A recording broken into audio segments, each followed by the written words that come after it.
방송 더불어민주당 서울시당 공식 팟캐스트 서당캐 28번째 방송을 시작하겠습니다. 와. 예, 안녕하세요. 저는 서당캐 진행자 김영호입니다. 그동안 국정감사 관계로 한 40여일 동안 휴식기를 가졌는데요. 오늘에서야 돌아왔습니다.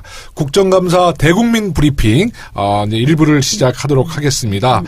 복귀 첫 방송 저와 함께 오늘 방송을 이끌어 주실 진행자 라고 얘기하면 주로 이재정 의원님을 떠오르겠지만 이재정 의원님이 호시탐탐 저의 자리를 노리기 때문에 우리 제작진에서 잘랐습니다. 오늘 우리 더불어민주당의 천재소녀 박경미 의원님 모셨습니다. 안녕하세요. 네, 천재 아줌마 박경미입니다. 천재소녀 같아요. 예, 얼굴은. 반갑습니다. 예. 네, 오랜만에 인사드립니다.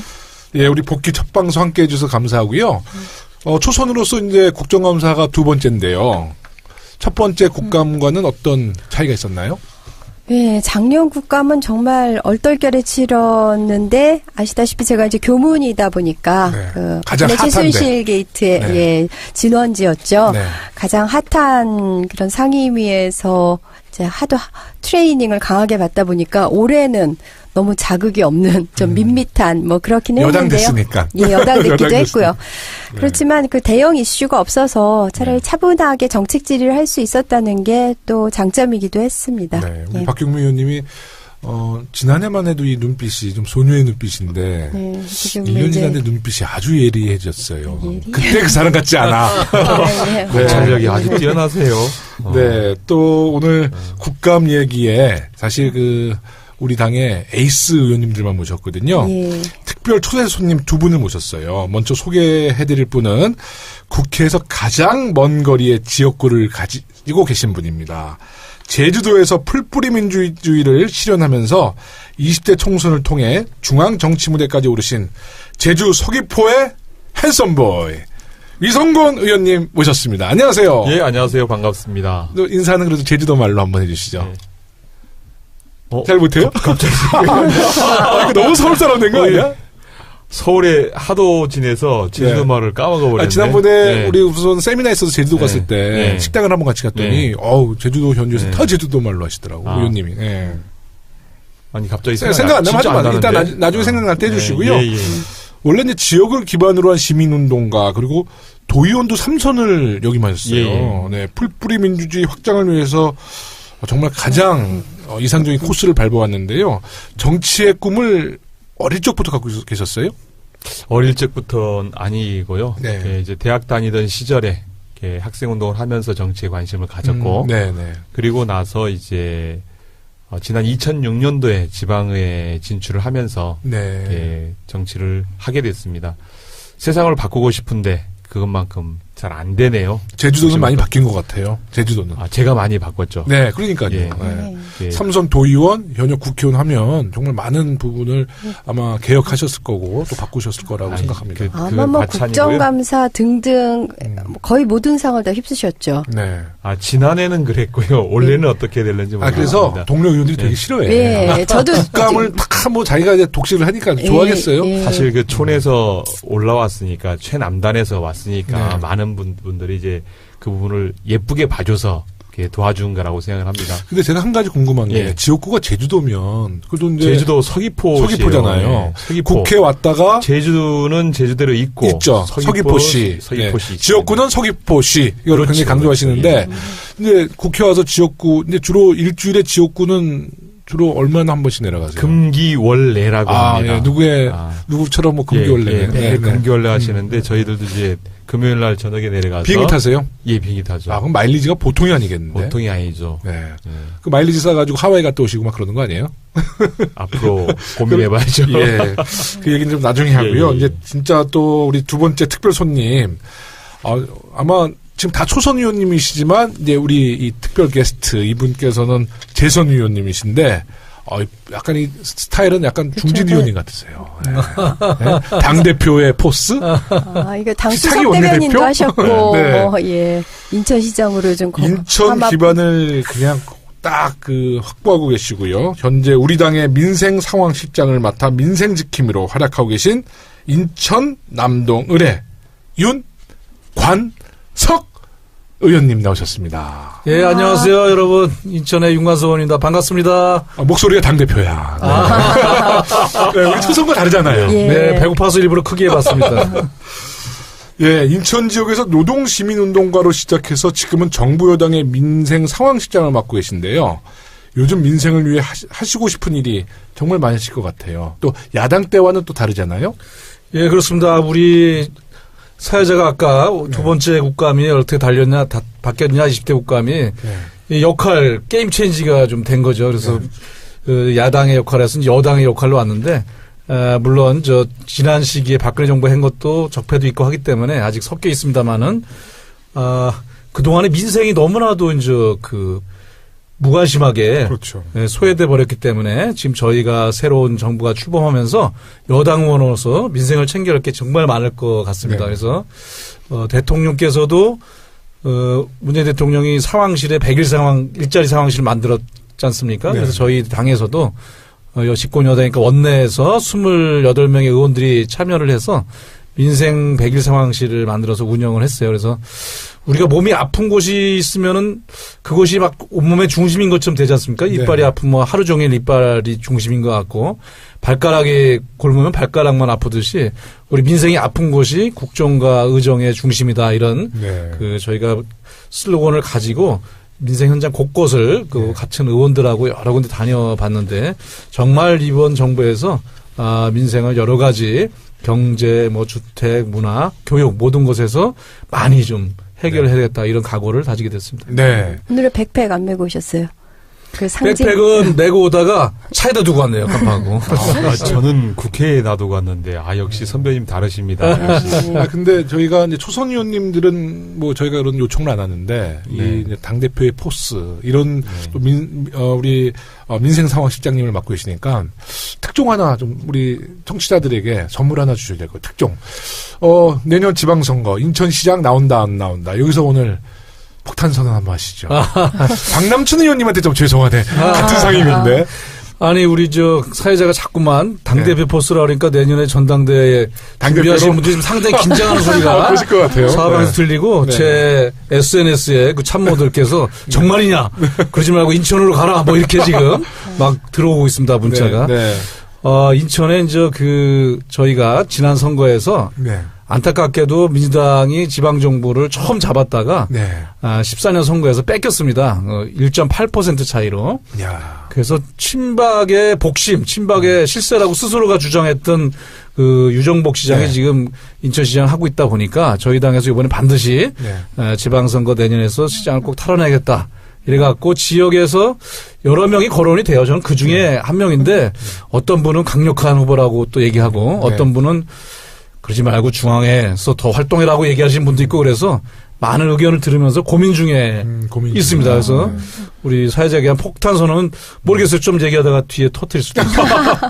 제가 볼 때는 아주 강력한 것 같아요. 인천 상황을 제가 잘 모르지만 우리 윤관석 선배가 훨씬 더 이렇게 강력한 힘을 갖고 있다고 생각이 돼요. 유성근 의원님께서 이런 성견지명 때문에 많은 상을 타신 것 같습니다. 근데 우리가 갖고 오는 건 확실한 거죠? 인천. 네. 그러니까 이제 우리 거기도 혹시 예선이 더 치열한 거 아닐까요? 그럴 수도 있습니다. 현 시장이 유정복 시장이 그리 평가가 좋지는 않은 거죠. 꼭 탈환해야죠. 이번에 저희가 국정감사 하셨죠. 국토위하고 행안위 국토위는 무려 10년 만에 가서 해봤는데 그동안에 인천시가 새로운 발전을 하다가 중간에 멈춰버려갖고 꿈을 잃어버린 정도로 많은 사업들이 정체되어 있는 걸 봤습니다. 그래서 저희가 이번에는 해볼 만하다.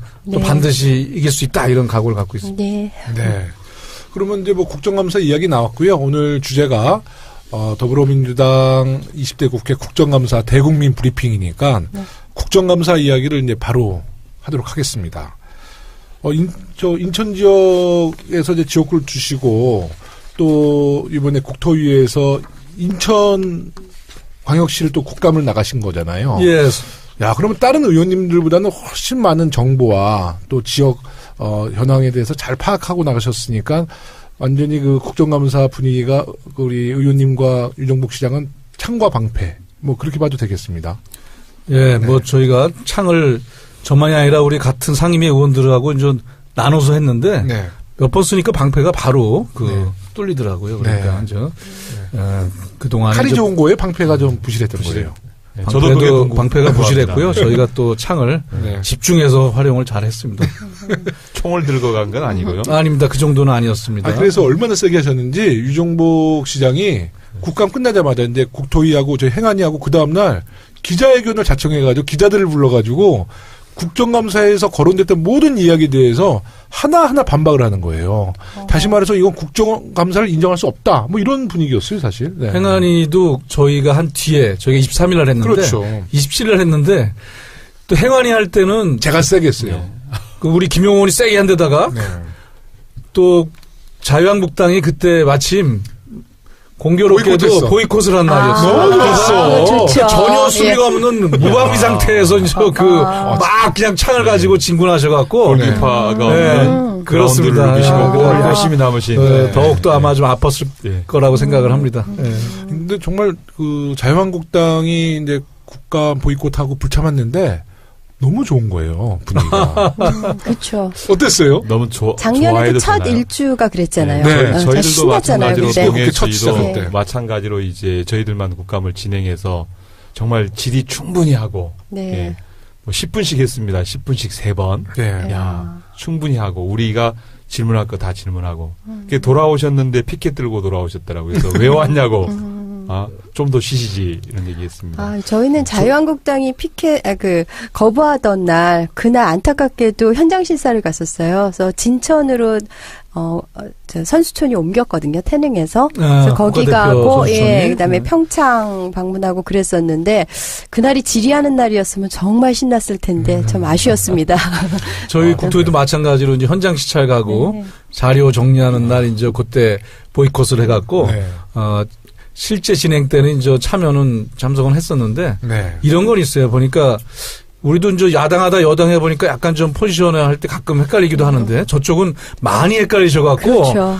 오후쯤 되면 보충 질의 그만하고 끝내자 뭐 이렇게 얘기해서 제가 오죽하면 야당 맞냐 그랬더니 솔직히 아직 준비가 안 돼 있다 그렇게 해서 정말 야당 준비 안 된 것 같습니다. 참여해도 뭐 그렇게 아주 뭐 강력한 압박은 못 하고 그러시더라고요. 근데 사실 저희도 여당이 아직 안 된 것 같아요. 그렇죠. 야당 기질이 남아 있어서. 이번 국정감사는 우리 문재인 대통령이 취임하신 지 몇 개월 안 됐고 사실 이제 뭐 5개월 동안 우리가 뭐 새로운 뭐 문제점을 우리 여당이라도 문제가 있으면 문제 제기하겠는데 정말 지금까지 잘해오셨잖아요. 이제 국감의 모토가 적폐청산, 그리고 민생 실현, 안보 우선이었잖아요. 맞습니다. 적폐를 드러내야 되기 때문에 우리가 더 공격을 했던 것 같아요.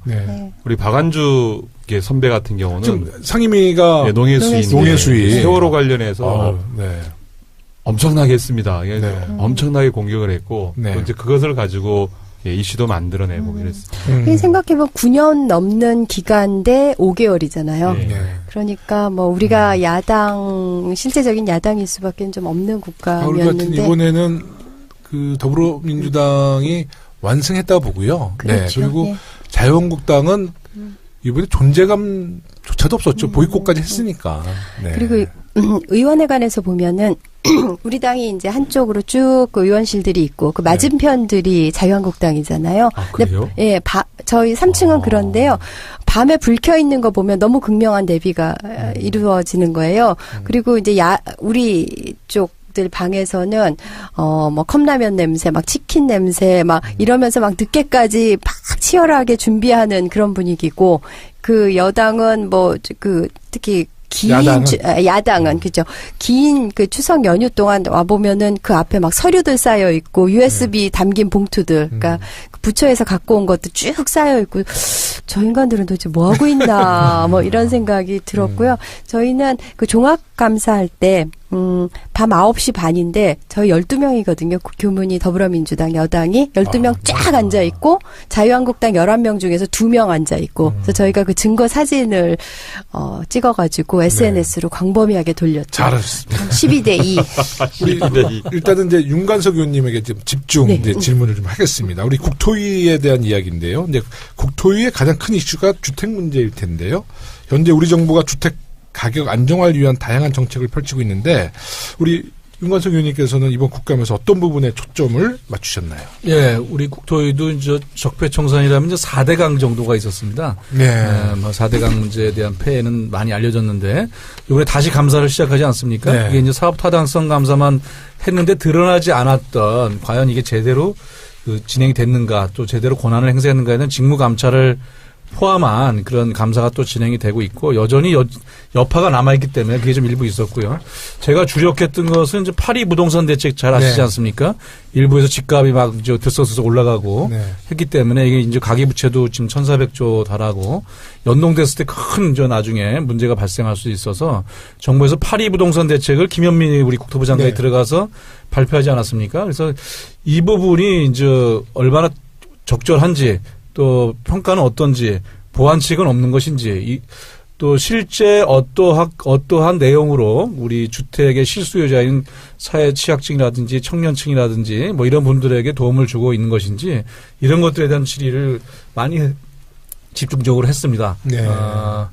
파리 대책이 일정한 효과를 거두고 있고요. 하지만 아직 구조적으로 완벽하지는 않습니다. 이것은 거래에 대한 규제를 중심으로 한 거거든요. 왜냐하면 박근혜 이명박 정부 때 돈 빚 내서 집 사라 이런 건 말 들어봤지 않습니까?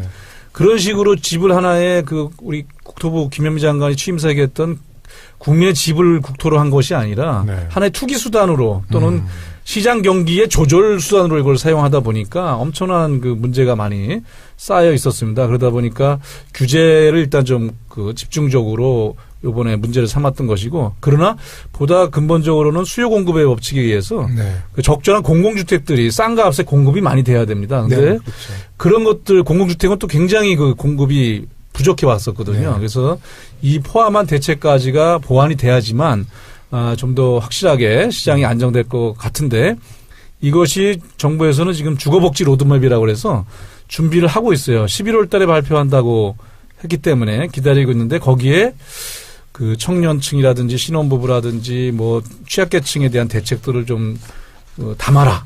뭐 이런 주문들을 많이 하는 그런 국정감사를 일단 주택 문제에서 집중해서 했습니다. 두 번째는 교통인데 아시다시피 교통은 지금 요즘 안전 문제가 많이 나오지 않습니까? 그렇죠. SOC 그동안은 많이 확충하는 데 중심을 뒀다면은 꼭 필요한데도 계속 앞으로 SOC를 갖다가 사업을 진행하되 요새 뭐 고속도로에서도 사고도 크게 나고 철도 사고도 나고 하기 때문에 그런 안전 문제. 그다음에 또 철도는 공공성 확보가 많이 훼손됐었거든요. 철도 노조원들도 많이 해고도 됐었고 또 이제 코레일이나 이제 자회사 만들고 막 이렇게 민영화한다 그래갖고 SR 문제 이런 부분들에 대해서 철도 정책의 적폐 정책이다. 그러니까 잘못된 부분들을 이번에 좀 총체적으로 바로잡는 게 필요하겠다 이런 말씀을 드렸고요. 마지막으로는 도시재생. 이번에 50조에 걸쳐서 이제 도시재생 한다 그래서 적절한 규모 옛날처럼 대규모 개발한 다음에 사는 사람들 다 쫓겨나고 젠트리피케이션 같은 거 생겨버리고 이런 게 아니라 규모가 적정하면서도 살던 분들이 거기서 이제 계속 지속적으로 주거를 해나갈 수 있는 그런 도시재생의 새로운 창조적인 모델들이 많이 나와야 되는데 우리가 국회의원이 121명인데 100대 국정과제를 다 나누지 않았습니까? 그렇잖아요, 의원님들. 다 나눴죠. 여기 박경미 의원님, 유성근 의원님, 김영훈 다 나누셨지 않습니까? 국토위에는 국정과제가 7개가 있어요. 4개는 단독과제고 3개가 이제 중복과제인데 그중에 이제 단독과제 중에 하나로 제가 도시재생을 담당한 의원이어서 도시재생이 정말 적절하게 그다음에 현실에 맞게 이게 또 지자체랑 대형 투자를 받아가면서 해야 되는 사업이라 굉장히 좀 사실 생각보다는 어렵습니다. 그런데 문재인 대통령도 굉장히 중점을 두시대요. 그렇죠. 도시재생에. 뭐 공약을 아주 신뢰 있게 하셨던 부분이기 때문에 이 부분도 있습니다. 마지막으로 쟁점은 자유한국당 의원들이나 야당들은 계속 이제 SOC 투자가 줄어들었다. 뭐 언론에 많이 나왔죠. 안철수 대표도 계속 호남 가서 그 얘기했잖아요. 그랬고 호남이 뭐 SOC에 소외됐던데 저희가 다 수치를 봤어요. 그랬더니 그런 건 아니고 이제 기본 액수에서는 줄었지만 4대강 같은 거 안 하니까 줄어드는 거 아니에요? 뭐 일단 예산 착시 현상이 있습니다. 예를 들면 평창 올림픽이 끝나기 때문에 그때 이미 17년도까지 투자했던 부분들이 이제 18년도에는 안 잡히다 보니까 많이 줄은 것처럼 느껴지는 게 하나 있고 두 번째는 이제 무리한 SOC에 예산을 투입하다 보니까 영남권 중심, 특히 TK 중심으로 해서 사용을 못하고 불용된 게 1조 5천억이나 가까이가 되는 겁니다. 그래서 그런 부분들을 다시 살려나가면서 만들고 또 기금에서 만들고 또 앞으로도 또 새로운 도로나 이런 걸 만든다 보면은 조정기를 거쳐서 SOC 투자도 확대된다 이런 논리를 가지고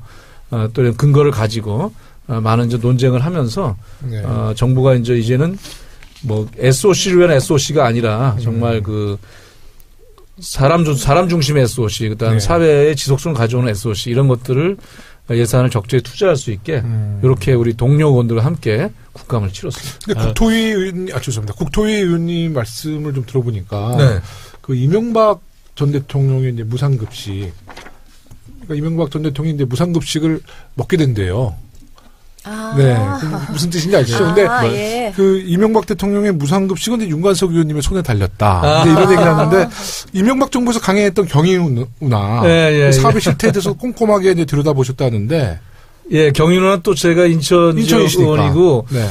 서구 쪽을 중심으로 하긴 했지만 네. 그 경인운하가 이제 거의 뭐 한 3조 가까이 들어간 돈이고 당시에는 뭐 굉장히 장밋빛으로 뭐 요트도 타고 해서 관광과 물류 수송에 두 가지를 잡을 수 있는 뭐 두 마리의 황금 토끼를 잡는다 이렇게까지 얘기를 했던 것이지만 사실상 방수로로 인해서 이제 약간 상습 칭수를 예방한 거 외에 가보시면 알지만 뭐 거의 배가 안 다니고요. 그러니까 아라뱃길 있는데. 아라뱃길, 경인 아라뱃길. 배가 안 다니면 뭐가 다녀요? 물류는 거의 뭐 저희가 뭐 얘기하기 어려울 정도의 미미한 수준이고 관광도 처음에 조금 이제 사람들이 호기심에 다니다가 지금 거의 관광이 안 되는 게 저도 직접 타봤는데 특별히 볼만하게 찾아올 만한 게 사실 많지가 않습니다. 뭐 주변에 자전거길 같은 거 몰라도. 자전거길은 좋대요. 네, 자전거길 같은 거는 저 원래 부수적인 사이드 메뉴 같은 그러니까 거죠. 자전거길을 3조에 한 거야 이명박은. 글쎄요. 사이드 메뉴 같은 건데 본말이 바뀌어서 꼬리와 몸통이 바뀐 형태가 됐는데 그리고 이걸 갖다 환수할 방법이 없는 거예요. 지금 현재 상태에서 수공이 그걸로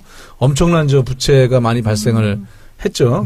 그래서 이 부분에 대한 것들 잘 파헤치고 또 하나는 제가 증인으로 김중겸 전 현대건설 사장을 채택을 했었습니다. 근데 이분이 어떤 분이냐면은 이명박 전 대통령 MB가 현대건설 사장 출신 아닙니까? 그 뒤에 이제 바로 뒤에는 아니지만 했던 분인데 이분이 4대강을 거의 이제 주도적으로 했던 분이에요. 4대강. 그분도 이제 무상급식 대상자. 글쎄 뭐 그것까지 제가 단언할 수는 없습니다만은 요번에 그렇게 안 나오려고 증인을 갖다 결국은 채택이 됐는데 연락 끊어버리고 잠적해버렸어요.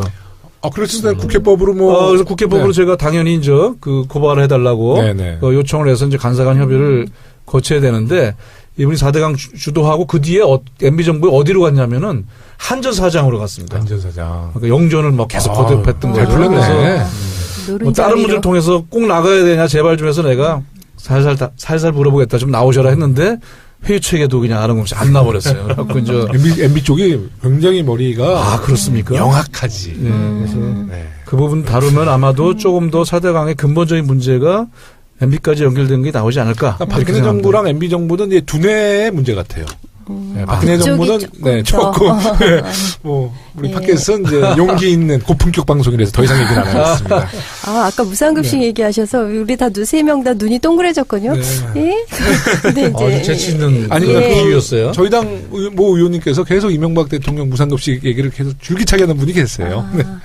윤관석 의원님이 경신년으로부터도 2017년도 국정감사 우수국회의원으로 선정되셨다는데 후배들 좀 챙겨주세요. 글쎄요. 예. 재선 의원이시면 이런 건 제가 좀. 이거 사실 평가하는지도 몰랐고요. 진정한 평가예요. 근데 이제 이 경실련은 매년 하진 않고 제가 기억하기 19대 한 번 했고 20대 한 번 했어요. 19대 때도 한 번 했습니다. 13년도인가 그때도 제가 탔는데 이거는 제가 뭐 거기에 맞춤형으로 한 건 아니고 원래 윤관석 의원님이 굉장히 겸손하신데 아마 이렇게 막 스스로 하는 거 보니까 인천시장 나오실 것 같아요. 그렇죠. 오늘 약간 달라졌어. 출석 열심히 해서 한 게 아닌가 이렇게 생각하고 있습니다. 네. 자, 그럼 우리 농해수위에 대한 이야기 좀 나눠볼까요? 박경미 의원님은 농해수위 분야를 잘 아세요? 저도 사실은 잘은 모르죠. 네. 아니, 우리 요번에 농해수위가 가장 좀 관심이 주목됐던 것이 불개미 지난 있었고, 추석 연휴 당시에 국민들을 오싹하게 만든 부사당의 불개미. 잠입한 불개미. 잠입한. 그 방역에 대한 국민적 관심사가 굉장히 높았거든요. 네, 매우 높았죠. 네. 부산항에 이제 9월 28일에 이제 불개미가 혹시 나타나게 날짜, 되는데요. 입국 날짜까지 알고 있네요. 불개미들의 입국 날짜도. 입국은 그 전이고 입국해서 네. 살고 있는 모습을 네. 포착한 때가 그렇지. 9월 28일입니다. 무려 이제 1000여 마리가 죽고 여왕벌은 찾지 못한 상황이 되어 있는데요. 그 이제 불개미가 물면 죽는다지 않습니까? 네. 그래서 매우 이제 유해한 해충인데 이런 유해한 해충이 많이 지금 우리나라에 들어와 있어요. 그래요? 해외 해충이 1년에 지난해만 해도 보면 1만 한 3천 건 정도가 네. 여행자들이 들어올 때 이제 가지고 있는 물품 중에 네. 이런 것들이 발견이 됐습니다. 1만 3천 건요? 예, 1만 3천 건. 야, 다양한 형태로 있는 거죠. 네. 지금 뭐 붉은 불개미만 있는 게 아니라 뭐 과거에 있었던 황소개구리 아시죠? 네, 알죠. 뭐 이런 것들이 유해 병해충인 거죠. 황소개구리를 어떻게 그러니까 황소개구리를 가져올 때는 처음에는 식용 겸해서 가져와서 무단 방류를 하다 보니까 그게 이제 식생을 파괴했고 그 다음에 이제 동식물로는 유해 동식물로는 또 붉은 귀 거북이. 네네. 거북이 있잖아요. 네. 작은 거북이. 네. 이런 게 제가 키우고 있는 것 같은데. 그래요? 네. 키우면 안 돼요. 네. 그리고 방류하면 안 되고 그걸 이제 방생한다고 해서 거북이를 방생사업을 그러면 안 되죠. 이렇게 했고 병해충인 경우는 뭐 이제 붉은 불개미라든가 아니면 뭐 과수 화상병 뭐 여러 가지가 있습니다. 이런 것들이 있고요.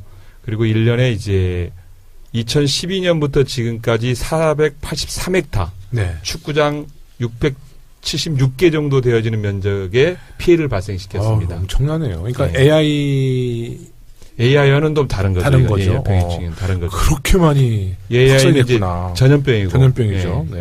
그리고 이제 그런데 이제 봤더니 전체적으로 이걸 검역하고 있는 인천, 세관, 또 인천, 부산 항만 이런 곳들이 있는데 여기서 이제 검역 체계가 조금 제대로 돼 있지 못한 문제 그리고 검역 인력이 부족한 문제들을 발견할 수 있었습니다. 우리 농업 문제를 좀 크게 말씀을 드리면 농업은 위기입니다. 뭐 우리 의원님들 매일 밥 드시잖아요. 국도 드시고 거기에 고기도 있고 쌀도 있고 미역도 있고 다 있는데 조개도 있고 이게 사실은 농해수위가 하고 있는 일인데 이 산업 위기가 이제 개방농정 FTA를 하면서 사실은 이렇게 어려움에 처하게 됐죠. 그렇죠. 지금 뭐 농업 인구는 지금 250만. 지난 10년 동안에 100만의 인구가 사라졌고요. 그리고 농촌 고령화율은 이미 30%가 넘었고. 그렇죠. 그리고 농가 부채는 저희 제주인 경우는 부채만 가구당 6,500만 원이 넘어서고 있습니다. 그런데 도시와 농촌 간의 소득 격차는 도시 근로자의 평균 임금에 비해서 70%밖에 되고 있지 못하죠. 그래서 젊은이들이 농촌에 오지 않고 농촌을 떠나고 있어서 그런 문제가 있고요. 이제 주요 이번 국감을 하면서 현안은 저는 그 문제 좀 많이 말씀해 주셨으면 좋겠어요. 그 살충제 계란파동 한때 정말 그 뉴스를 휩쓸었던 건데, 근데 우리나라 워낙 대형 사건들이 많아서 벌써 꽤 지난 과거같이 여겨지지만은 정말 먹거리 안전에 방점을 찍은 사건이었잖아요. 그 이번 국감에서 당연히 다뤄졌었죠. 예, 다뤄졌죠. 사실은 뭐 살충제 계란으로 뜨신 분은 이제 서울시당에 존경하는 기동민 의원이 제일 떴죠. 네, 기동민이요. 기동민 의원께서 지난해 이렇게 식약처 국감에서 이 문제를 지적을 했습니다. 지적했었죠. 살충제의 이제 피프노론이라고 비펜트린에 대해서 지적을 했는데 식약처도 관리를 안 했고 농림부도 그것에 대해서 관심이 없었죠. 그러다가 결국은 살충제 계란이 나타나게 됩니다. 그 살충제 계란을 통해서 이제 점검을 했더니 실제 계란의 유통 체계가 매우 문제가 있고 그걸 검사하는 검사 시스템도 붕괴되어 있다는 사실을 확인했습니다. 그렇죠. 우리 그 서당캐 자주 나오시는 우리 김영곤 의원님이 그 당시에 그 살충제 계란 파동에 대해서 특집 방송도 했었어요. 우리 이제 김영곤 의원님이 이제 그 분야의 전문가시죠. 김영곤 의원님은 이제 서당캐에서 흥부 국회의원이라고 제가 흥부요? 너무 착하고 약간 농민의 얼굴에 너무 착해. 놀부예요. 그래요? 소가 몇 마리 있는데. 소가 뭐 제가 한 80마리 됐다고 그래요. 그러니까 80마리, 예전에 200마리 있었는데. 그 놀부. 좋다. 아니 흥부가 소가 그렇게 많은 사람이 맞아. 흥부가 돼도 그 생각 못했네. 얼굴은 흥부인데 뭐 착한 사람이라고 하는 건 동의하지만 알겠습니다. 저는 흥부라는 데는 동의할 수 없습니다. 알겠습니다. 제가 이제 쌈 한번 붙이겠습니다. 그리고 2008년도 이루어진 210억에 달하는 농협중앙회 해외 부동산 대출 사건. 예. 이번 국정감사 다시 재점화됐다고 그래요. 예. 이 전대미문의 사건을 두고 농협이 어떤 대응을 하고 있나요? 농협이 사기를 당한 거죠, 사실. 그렇죠. 사기를 당했는데. 인천의 스마트시티처럼. 예. 네? 그렇죠. 검단의 스마트시티. 국제적 사기라 그게 더 그 이야기 좀 다시 하겠습니다. 그 사기도 사실은 농협이 당한 거죠. 아니요, 그 스마트시티는 이제 대통령과 현 시장이 당한 거고 지금 이 사건, 그 농협중앙회 해외 부동산 대출 사건 어떤 사건이에요? 대출을 해준 곳이 농협도 있습니다. 그 중에 하나로. 안 빠지고 있네요.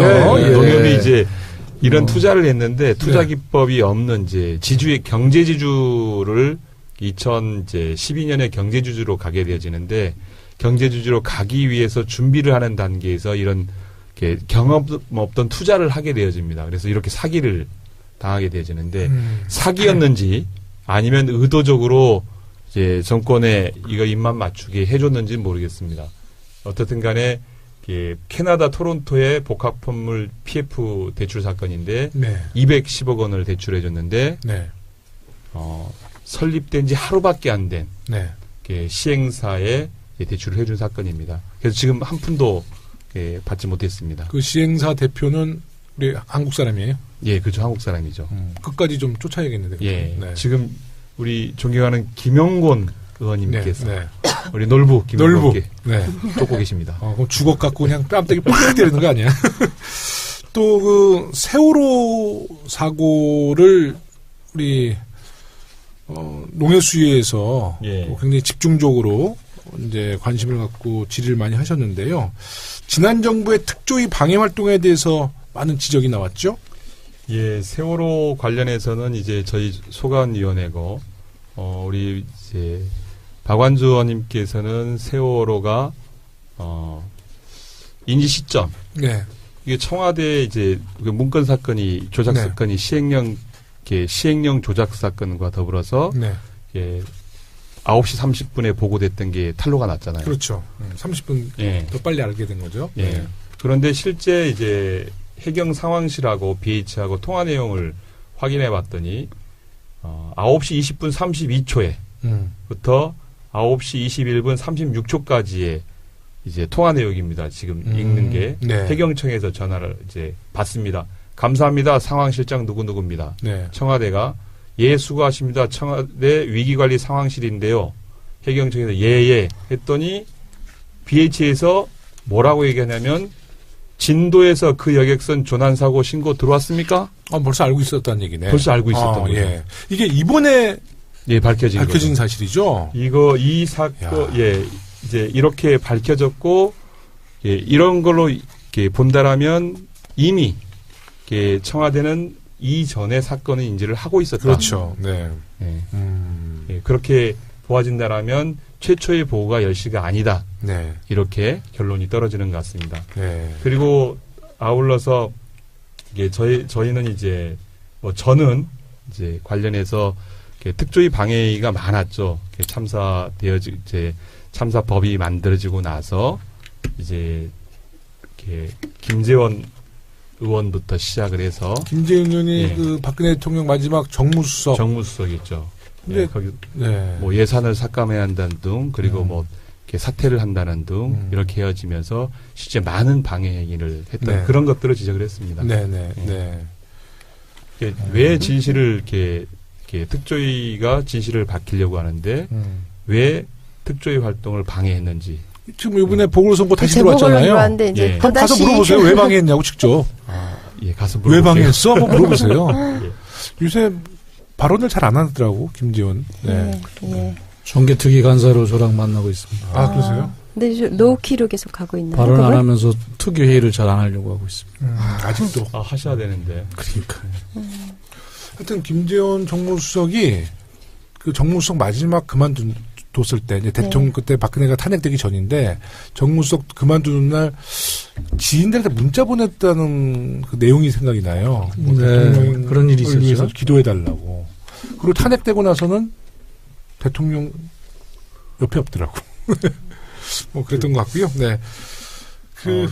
이제 이병기 비서실장 얘기를 이제 우리 이재정 의원님께서 폭로를 하잖아요. 우리 행안위. 행안위에서 폭로를 해서 되어진 사건이 이제 우리 농해 수위까지 와서 이제 이게 또 확전이 됐죠. 그렇죠. 그래서 얘기를 하게 됐고 또한 쭉 점검을 했더니 새누리당에서 특조위원들을 이제 방해가 그 당시 특조위원들이 보면 조대한 전 부위원장 뭐 이런 사람들이 방행위를 많이 하게 되어집니다. 리스트 있으면 좀 이름 좀 불러주세요. 누구죠? 조대환, 황전원, 석동현, 그다음에 고영주, 차기환, 이헌 이런 사람들이 특조위원을 하면서 방해를 했죠. 살생부네요. 이제 아마 저희 문재인 정부에서 세월호의 진실 이제 하나하나 이제 밝혀낼 것이고, 우리 또 그 중심에는 우리 위성군 의원님, 꼭 그 진실을 밝혀주셔서 다시는 그 같은 조작된 그 참사 이후에 정말 잘못된 권력이 계속 은폐하고 조작했다는 거, 그런 역사는 다시는 이제 되풀이돼서는 안 되겠습니다. 제가 세월호 우리 당의 특위 공동 간사고요. 박주민 의원님이랑 같이고. 어떻든 과제는 이제 11월 23일에 이제 본회의가 4일로 옮겨졌으니까 24일에 관련 법령을 통과시켜서 다시 조사에 들어가는 것, 이게 중요한 과제일 것 같습니다. 위성곤 의원님이 이렇게 보면 너무 순해 보이잖아요. 완전 공격수예요. 저도 상대방을 보고 사람의 스타일이 바뀌어. 그냥 잘 알죠.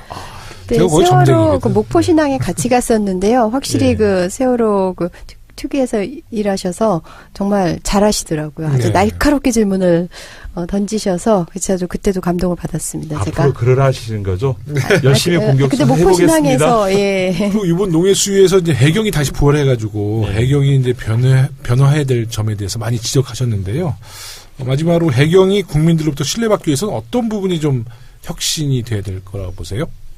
해경이 이제 부활하기 전에 세월호 참사로 인해서 해경이 이제 해양 구조본부로 바뀌게 되어지고 직위를 놓게 되는데, 그 기간 동안에 사실은 이제 조난 사고라든가 해양 사고가 많이 발생을 했어요. 그리고 서해 이제 접경 지역의 중국 어선들이 엄청나게 들어왔죠. 그래서 거기서 어선 피해도 엄청나게 있고 한 해 동안에 거기서 피해를 입는 게 한 4,300억 정도의 피해를 얻었습니다. 그래서 그리고 이제 해양에서 마약이라든가 이런 인신매매라든가 이런 범죄행위들, 이런 범죄행위들이 있는데, 이것들을 이제 육경만 수사를 하다 보니까 제대로 하진 못했죠. 그래서 이 부분들이 보완되어져야 할 거라고 생각이 되어집니다. 앞으로 해경이 지금의 해난 구조라든가 그다음 해양 안전이라든가 범죄행위에 대해서 좀 더 적극적으로 일을 해야 되겠다, 이런 생각을 합니다. 네, 고맙습니다. 이번에는 이제 가장 또 국회에서 핫한 데죠. 우리 박경미 의원님이 교문이 활동하고 있는 교문위 이야기를 넘어가겠는데요.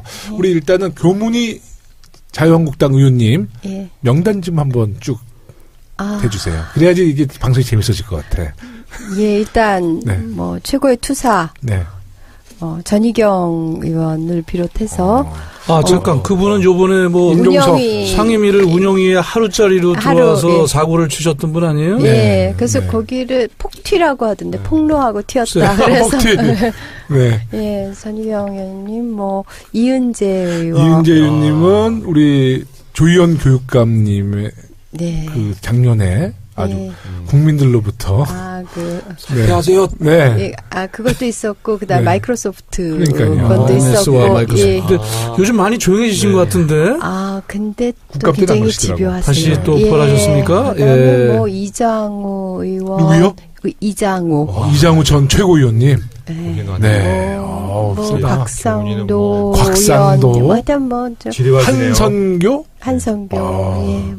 교문위가 진짜 자유한국당의 그 민낯이 다 드러나는 게 교문이구나. 그렇죠. 저도 19대 때 교문이 했었는데 네, 그때도 교과서 문제 갖고 세게 했는데 20대에도 별로 바뀌진 않았군요. 수질이.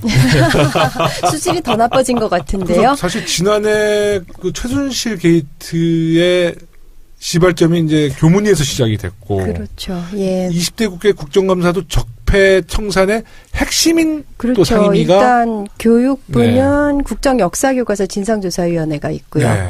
그다음에 문체부는 문화예술계 블랙리스트 진상조사위원회. 그러니까 그 두 가지 이제 진상조사위원회가 이제 현재 작동을 하고 있는데 이번에 자한당이 국감 내내 메뉴로 삼았던 것은 뭐냐 하면은 그 진상조사위원회가 적법하냐, 그거 왜 조사하냐, 뭐 그런 류의 트집 잡기였어요. 말도 안 되는 소리네. 아직도 그렇게 그런 데서 시작하고 있습니까? 네, 지금 그거 갖고 계속 물고 늘어지는 거예요. 네.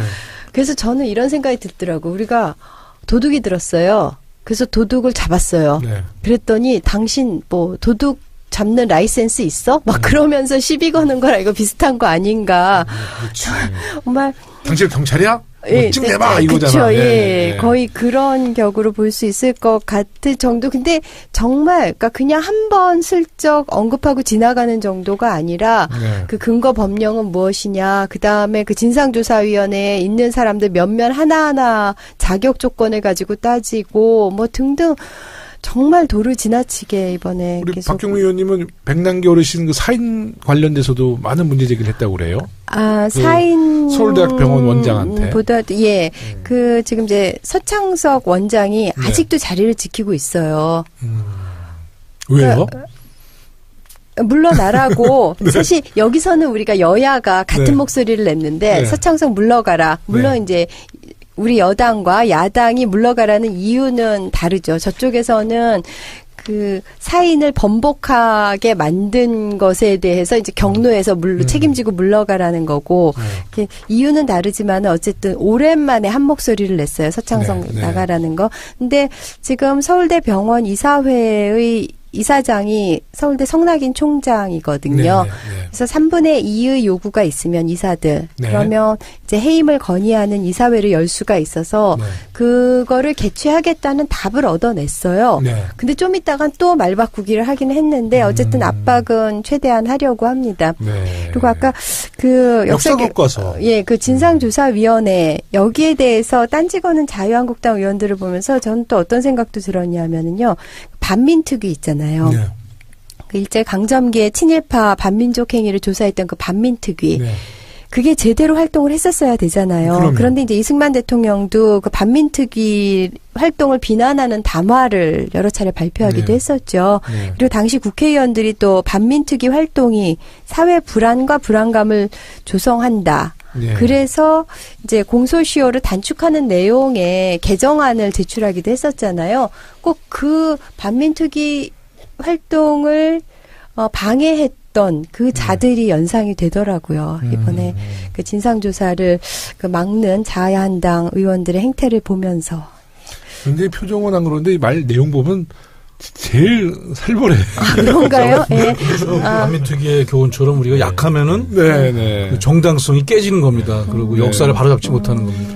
그리고 사실 역사교사 관련해서 네. 뭐 익히 짐작했던 바인데 정말 전방위적인 노력이 이루어졌더라고요. 그래서 예를 들어서 외교 행랑 있잖아요. 네. 그 외교 행랑에다가 뭘 실어서 보냈냐 하면은 국정교과서 홍보 자료를 실어서 보냈어요. 그래가지고 각 제외 공간들, 대사관들, 영사관들 통해서 또 제외 문화원 통해 갖고 뭐 샌프란시스코, LA 이런 데서 관제 데모도 하고 또 관제 성명도 발표하고 이런 정황들이 이제 공문들을 통해서 다 드러났고요. 뭐 정말 이루 말할 수가 없는 그런 그러니까 교육부가 참 무능한데 이 역사교과서 국정화 문제에 있어서만은 정말 열과 성을 다해서 일을 했더라. 이런 거를 확인할 수가 있었습니다. 박경미 의원님, 그 저도 교문위 때 이제 역사교과서 국정화 할 때 우리가 막 어디선가 작업한다 그래갖고 찾다가 동숭동에 그 외교교육원인가 뭐 맞습니다. 그런 데에서 뭘 한다 그래갖고 우리 당시 교문위 19대 그 말의 의원들이 거기를 갔어요. 갔더니 문을 다 잠가놓고 이제 못 오게 하고 우리가 오히려 뭐 주거 침입을 하니 어쩌냐 해서 막 적반하장 나왔던 생각을 나는데 우리가 그 안에서 뭔가 자료도 모여 있고 TF가 거기서 하고 있는 것 같은데 예. 정말 힘이 부족해서 그 당시에 그 박근혜 정부 하였기 때문에 그걸 실체를 결국을 찾아내지 못했는데 거기서 작업을 했던 거죠. 예, 그러니까. 그리고 지금 이제 거기서 작업하고 교문수석실 1일 회의에 보고하고 수시 보고했던 그런 기록들이 이제 지금 다 드러나고 나왔습니까? 있죠. 네. 예. 윤관석 선배님은 선생님 선배님은 운동을 좀 많이 하셔야 되겠습니다. 힘을 들려야 되니까. 네, 그래요. 쇠문이 너무 셌었던 거죠. 그렇죠. 뭐 여러 겹겹이 갔다가 우리를 갖다가 가로막고 있어갖고 네. 저희가 참악을 뚫지 못했는데 너무 그때 분하고 그러더라고요. 네. 역사 교과서가 여기서 조작되고 있는데 역사가 그렇죠. 그때도 청와대하고 뭔가 교신하기 위해서 그 동숭동 쪽에다가 있는 외교부 산하 기관 건물을 썼다 이런 것까지는 우리가 알았는데 네. 그 이상을 못한 거에 대해서 굉장히 발을 구르고 이제 분인통이 터지고 했는데 이걸 다 드러났군요. 그러니까 국회에서 뭐 막힐 때는요. 우리 국회 뚫어뻥 유성곤 의원님 부르세요.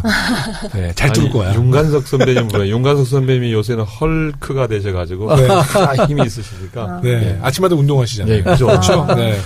우리 박경미 의원님은 이제 정치하시기 전에 교수셨잖아요. 네. 학자셨는데 네. 그래서 이제 교육 분야에 관심이 많으신데. 네.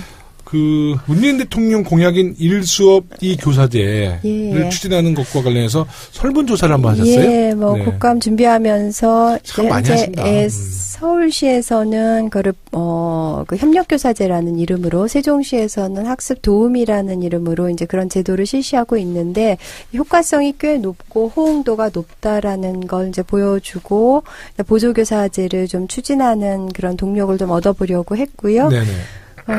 그다음에 수석교사제 관련해서 이것도 교장교감 되는 트랙 말고 네. 어떤 가르치는 전문성, 수업 전문성으로 또 승부할 수 있는 트랙이 있어야 되거든요. 수석교사제가 상당히 좋은 제도인데 또 교육청들이 그 선발하는 인원을 굉장히 네. 줄여가고 있어서 그런 부분들, 그러니까 이건 좀 약간 민생에 해당하는 굉장히 교육 현장하고 밀착된 그런 부분들도 좀 질의를 했습니다. 네, 고등교육 분야에서도 많은 대학 관련해서는 네. 뭐 어느 분야에서나 나타나는 거기는 하는데요. 그 현장 실습 대학생들이 실습 지원비 한 푼도 받지 못하는 경우가 40%에 이르는, 그러니까 열정페이를 강요당하는 그런 현실들 좀 얘기했고, 네. 그 다음에 대학에 있는 분들이 요즘 최고로 불만을 갖는 부분이 재정 지원 사업인데요. 네네. 이게 이제 그 일반 재정 지원 사업이 있고 특수목적 재정 지원 사업이 있는데, 이제 특수목적 그 재정 지원 사업으로 너무 이제 몰아주다 보니까는, 그러니까 네. 온기가 가는 데만 가고 또 냉골인 데는, 그러니까 지원 못 받는 대학들은 전혀 지원 못 받는 대학도 한 3분의 1쯤 되고 뭐 네. 이제 그런 집중 현상 같은 거. 그래서 그래도 균등하게 분배하는 일반 재정 지원 사업이 좀 늘어나야 된다는 그런 점들 지적을 했었습니다. 네, 하여튼 뭐 교육 분야만큼은 우리 더불어민주당에서 가장 전문가이신 것 같아요. 마지막으로 저 체육계에 만연한 비리와 부정부패에 대해서도 관심을 갖고 체육계도 정말 비리덩어리죠. 그것도 적폐. 예. 네. 근데 특히 그 장애인 선수들을 착취하는 그런 경우가 있었어요. 그러니까 우리가 패럴림픽이 네. 있는데 패럴림픽보다 더 오래된 역사를 갖는 게 데플림픽이라는 거예요. 그러니까 네. 농아인들 그 스포츠 선수단인데 그 데플림픽에 참가하는 선수들이 이 대한장애인체육회하고 농아인 스포츠연맹의 농간으로 인해 가지고 네. 비행기를 엄청나게 여러 번 갈아타고 수십 시간을 이제 더 걸려서 대회에 참가해야 되는 그런 상황들이 있었어요. 네. 그리고 그 일비도 지급하지 못하고, 네. 그래서 이제 그런 데플림픽의 어떤 비리랑 관련된 거 지적을 했었고, 또 태권도 협회가 그러니까 국기위원이죠. 국기위원에서 그 시범단은 정말 열정페이를 강요당하고 있는데 거기 임원들은 몇 배씩 되는 일비를 받으면서 호화 출장을 다니는 그런 점들 좀 지적을 했습니다. 네, 하여튼 뭐 엄청난 활약을 하셨습니다. 이제 마지막으로 제가 행안인데요. 예, 네. 거기 제가 질문을 드려야 될 것 같습니다. 자문자답을 하실 수는 없으니까. 네. 자, 행안이 이번에 어떻게 큰 파행 없이 국감이 진행됐나요? 저희는 이제 자유한국당 의원님들이 장제원 의원 한 분 빼놓고는 다들 그래도 좀 온건하시는. 투사는 별로 없어요. 네, 우리는 투사라고는 잘 안 부르고 그냥 뭐 강성이냐 온건이냐인데 그냥 온건파들이 좀 많죠. 장제원 의원도 뭐 투사라고 할 수는 없고요. 네. 좀 최전방 사수는 없군요. 생각이 많이 다르죠, 그냥. 일반적인 상식과는 좀 많이 다르다는 생각을 갖고 있어요. 아니 행안위는 그래도 좀 사이가 좋으신 것 같더라고요. 보면은 국감 때 같이 도란도란 앉아서 식사도 하시고 그러대요. 근데 이제 저희 당이 에이스들 있잖아요. 표창원, 이재정. 뭐 다른 의원님들도 정말 대단하신데 이재정 의원님은 거의 신들린 언어의 마술사. 맞아요. 네, 표창원 의원님도 뭐 혼자 방송하면 혼자 1시간씩 얘기를 하시더라고요. 네, 무슨 방언하는 것 같아요. 잘하셔. 두 분들은 진짜 이 언어로는 이길 사람이 없어요. 그러니까 마이크를 잡으면 사람이 확 바뀌시는 분들이죠. 잘해요. 이재정 의원은 또 말만 잘하는 게 아니라 이렇게 사람들의 살갑게 좀 해서 잘하죠. 표창원, 이재정 의원님, 뭐 김용진, 뭐 박남춘 의원님, 소병훈 의원님. 기라성 같은 분들이 행안위에 우리는 이 축구로 따지면 남미 축구가 아니라 약간 독일 축구. 이 팀플레이. 세트 플레이. 저희도 팀플레이가 잘 돼요. 조직 축구입니다, 우리는. 전차 군단. 자, 그러면 뭐 이제 하나하나 여쭤보려고 하는데요. 그 새마을금고 중앙회장이요. 그분이 편법으로 연봉 인상을 통해서 고액의 연봉을 챙겨 먹었다고. 어떤 편법이에요? 그러니까 1년 차 때 연봉 한 3억 5천을 받으셨더라고요. 1년 차 때.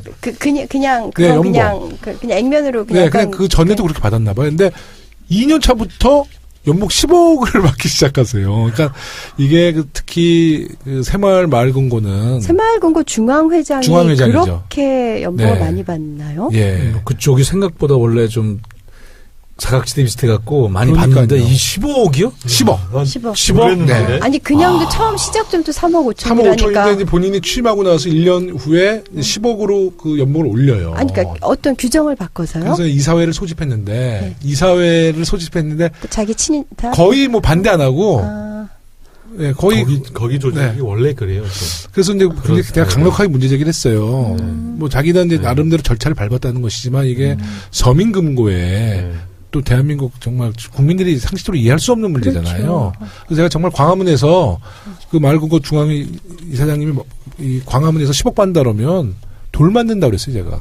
국감 현장에서 돌 맞습니다. 근데 그 이사장님은 안 나오시더라고. 몸이 편찮다는 이유로 안 나오셨는데 제가 이제 마지막 종합국감에서 거기 그 대표가 또 있어요. 대표한테 그 중앙회장의 명예를 위해서라도 너무 과도하게 받은 연봉은 다시 말금고에 환수하는 것이 그 이사장의 마지막 명예를 위한 길이다. 꼭 전달해달라고 그랬고요. 아마 김부겸 장관도 이 문제를 아마 감사를 아마 새로 할 겁니다. 그래서 제가 사실 놀란 거는 그렇게 부처감사뿐 아니라 감사원 감사를 감사원 감사를 제가 요청했죠. 그래서 이게 정말 국민 정서와는 너무 다르고요. 지역의 새마을금고들은 정말 동네에서 공동체 마을 공동체 만들기 위해서 또 부단히 노력하는 데도 있어요. 가끔은 요새 구설수도 있지만. 근데 이제, 중앙회가 지역 마을금고를 좀 도와줘야 되는데, 그 새마을금고 중앙회가 이처럼 도덕적으로 신뢰를 잃으니까 지역에 있는 새마을금고의 신뢰도도 많이 떨어지는 것 같아요. 걱정입니다. 김용호님은 밥값하셨네요. 네, 그분이 5년 동안에 그 연봉 수령한 금액이 50억 정도 돼요. 6년 만에 50억. 대단하신 분이에요. 뱉어내야 되는데. 뱉어내야 만들어야죠. 그것뿐 아니라 전직 경찰관들의 단체 경우회요. 경우회가 관제 대모를 벌려주고 그 대가로 청와대가 경우회에 이권 사업을 챙겨줬다. 주거니 받거니 했다는 건데 이것도 또 밝혀내셨다고요. 말씀드리면 그 경우회가 이제 전직 경찰들의 모임이잖아요. 그 경우회가 경우가 없었군요. 경우가 정말 없었는데 이분들이 경찰병원, 강동구에 있는 경찰병원에 장례식장을 하겠다고 청와대에 들어가서 직접 대통령에 면담을 합니다. 그래서 대통령이 오다를 내려요. 경찰병원 장례식장을 허용해 주라고. 그 금싸라기 사업인 거잖아요. 굉장한 사업이죠. 이권이죠. 그리고 나서 우리 세월호 때나 우리 더불어민주당에 대해서 경우회에서 이제 관제 대모를 아주 적극적으로 시작을 하죠. 근데 그런 문건들을 저희가 이번 찾아내서 공개했던 내용입니다. 잘하셨네요. 전형적인 정말 적폐 홍산 문제죠. 하셨네요. 또 부산 LCT 쪽까지 뭐 외연을 확장하셨네요. 그러니까 LCT는 서병수 시장하고 관련성이 있는 거죠. 근데 계속 부인하고 있는 거죠. 그러니까 LCT 문제가 뭐 부산뿐만 아니라 전 국민들한테 그 청와대 형도안 전 정무수석도 구속이 돼 있잖아요. 근데 요즘에 보면 그 매체에서 LCT 문제를 자꾸 토착형 비리라고 축소시키고 있어요. 저는 이 사건을 제가 깊게 들여다 보니까 이거는 완전히 권력형 비리다. 지역의 뭐 시장, 뭐 구청장 한두 분이 이 대형 비리를 만들어낼 수가 없더라고요. 그래서 제가 이제 대표적인 게 몇 개가 있는데 그 LCT 주변 도로를 이제 그 갑자기 큰 100층짜리 빌딩이 오면 그 자동차들이나 유동인구들이 많아지면서 도로를 확장하게 되잖아요. 그게 300m, 600m, 900m 이렇게 해서 도로를 확장하는 계획이 있는데 LCT 주변 300m의 도로 확장비가 약 한 300억 들어요. 근데 어느 순간에 이게 원래 LCT가 부담해야 될 금액을 갑자기 어느 순간에 부산광역시랑 해운대구청이 그 300억을 부담하게 된 거예요. 네, 뭐 이런 여러 가지 자료들을 저희가 이제 또 찾아내서 그걸 밝혀냈고, 이제 SBS에서도 뭐 집중 보도해줘서 아마 LCT 문제는 그냥 덮어질 것 같지는 않습니다. 그리고 저도 이제 계속 제보를 듣고 추적하고 있고요. 네. 내년 지방선거하고도 또 맞물려 있으니까. 네. 우리 윤관석 의원님 제가 이번에 스마트시티. 정말 그쪽도 만만치 않더라고요. 그렇죠. 제가 이제 이렇게 유정복 시장님이 뭐 너무나 잘하실 거예요. 윤관석 의원님은 지난 선거 기간에 박근혜 대통령의 복심, 측근, 박근혜 대통령의 뭐 사업, 뭐 이렇게 해서 굉장히 큰 도움을 받았잖아요. 그렇죠. 그래서 제가 그렇게 물어봤어요. 그 검다 스마트시티 사업이 안종범, 박근혜, 최진실 연관이 있습니까? 없습니까? 했더니 아는 바가 없다는 거예요. 최순실이요. 최순실. 네. 근데 나중에 알아보니까 그 안종범이랑 우리 유정복 시장이랑 같이 사우디를 같이 가더라고요. 네, 두바이 갔어요. 네, 두바이 같이 가서 2015년 3월. 네. 그리고 대통령이랑도 같이 가요. 셋이. 안종범, 박근혜, 유정복 시장. 그리고 돌아올 때는 인천시에서 대통령이 아랍 순방에서 큰 선물을 받아왔다. 그게 이제 검다 스마트시티를 말하는 거잖아요. 예, 그래서 뭐 4조짜리 그 투자 해외 자본 유치를 했다 이렇게 했는데 얼마나 다급하고 이제 대통령의 순방 실적으로 부풀려고 했는지 그거를 같이 동행했던 인천시의 뭐 경제청 관계자라든지 투자 담당자들도 아니고 대변인도 아니고 자기의 국내에 있던 6급짜리 비서관이 그걸 직접 브리핑을 합니다. 그걸 갖다가. 그래서 제가 왜 이 사람을 시켰냐. 같이 갔던 사람들이 하거나 그러면 되지. 그랬더니 뭐 급해서 그냥 다 외국에서 했다는데 저도 뭐 대변인 생활 많이 했지만 거기서 또 발표하면 다 되는 건데 그렇게 급하게 4조짜리 해외 자본 유치했다고 발표를 했지만 1년 만에 국제사기국으로 거의 드러나서. 팩기 들었어요, 지금. 예, 그래갖고 그 사업은 실패했고. 그 인천 시민의 혈세가 몇백억이 지금. 예, 감사원 이제 금융비용만 해서 한 뭐 100억 이하로 나왔습니다만 더 감사해보면은 더 많은. 그러니까 공식적인 게 거의 100억 가까이 돼요. 예, 그리고 나올 것이고. 그 다음에 이제 그 기간 동안에 원래 도시공사에서 추진하던 검단 도시 개발이 중단됐었거든요. 사실상에서. 그것까지 한다면은 더 큰 손실이 왔고 더욱더 인천 시민들은 인천시가 앞장서서 국제 사기에 가깝게 이 사업이 실패한 것에 대해서 굉장한 상처를 받았는데 더 놀라운 것은 사과를 해도 사과를 잘 안 하더라고요. 그거에 대해서. 그러면 이유화를 떠나서 이 사업이 차질을 빚고 결국은 두바이 자본 유치는 실패한 거 아니냐. 그러니까 좀 유감 표명과 사과를 해라 했더니 마지못해 할 정도. 그것은 본인이 그렇게 지극히 모셨던 박근혜 대통령하고 똑같습니다. 사과하는 거. 그러면 우리 윤관석 의원님이 보실 때는 이 스마트시티, 검다 스마트시티가 이제 그 두바이에 있는 뭐 왕자들의 그 자본이 원래 들어오기로 했다는 것인데 결과적으로는 그 스마트 시티가 들어온 게 아니라 스마트 시티 코리아라는 아주 작은 자본의 회사가 들어오면서 두바이 코리아 뭐 작은 아주 자회사의 SPC 같은 거 자본금으로 50억밖에 안 되는 게 와서 그래서 이제 담보도 안 주고 그래서 담보가 안 돼 갖고 더 이상 진행할 수 없게 된 거잖아요. 그럼 이 사건은 유정복 시장이 사기를 당한 거예요? 대통령이 사기를 당한 거예요? 뭐 둘 다 관계 있다고 봅니다. 저희가 볼 때는 대통령 순방 때 그 실적 중에 하나로 발표가 됐던 것이고 그 이후에 좀 더 진지하게 협상만 해봤어도 그 얼마나 신뢰가 없는 그런 그 협상의 내용이었는 걸 알 수 있었을 텐데 불구하고 이미 발표해버리고 나서 그걸 그대로 밀고 가다가 1년 가까이 가서야 이제 두 손을 들고 시민들에게 손실을 끼친 그런. 근데 제가 근데 그 뉴스를 팔로우업을 제대로 못해서인지는 모르겠는데 부산 LCT는 많이 그 뉴스화 됐잖아요. 네. 근데 검단 스마트 시티는 그 정도까지 심각한 일인지는 제가 별로 박근혜 뉴스에서 정부 때 이루어졌기 때문에. 예, 아니 네. 근데 이번에 많이 보도가 됐나요? 제가 예, 너무 과문해서 그런지 모르겠는데 이 정도 심각한 LCT는 검찰에서 수사도 했고, 예. 아까 현기환 전 뭐 정무수석이 관련됐다고 해서 뭐 구속됐죠. 구속도 되고 또 배덕광 전 뭐 그 새누리당 의원께서도 뭐 연루됐다고 구속이 아마 돼 있고 뭐 이런 사건이 보니까 더 커졌고 여기는 이제 감사원 감사까지만 이제 앞으로 더 터져 나올 건가요? 했기 때문에 너무 한심하게 여러 가지 의혹은 제기가 됐습니다. 저희도 국감에서 물어봤지만 그 최순실과 관계가 있다는 보도도 있는데 어떻게 된 거냐 여러 가지에 대해서 답을 해봐라 했더니 자기는 뭐 아니라고 얘기를 합니다만은 이 부분이 저는 좀 감사원 감사가 더 필요하다고 생각해서 이번 국감장에서도 그걸 요청을 했습니다. 네. 제가 이제 행안위로서 전 지자체 쪽을 많이 나가잖아요.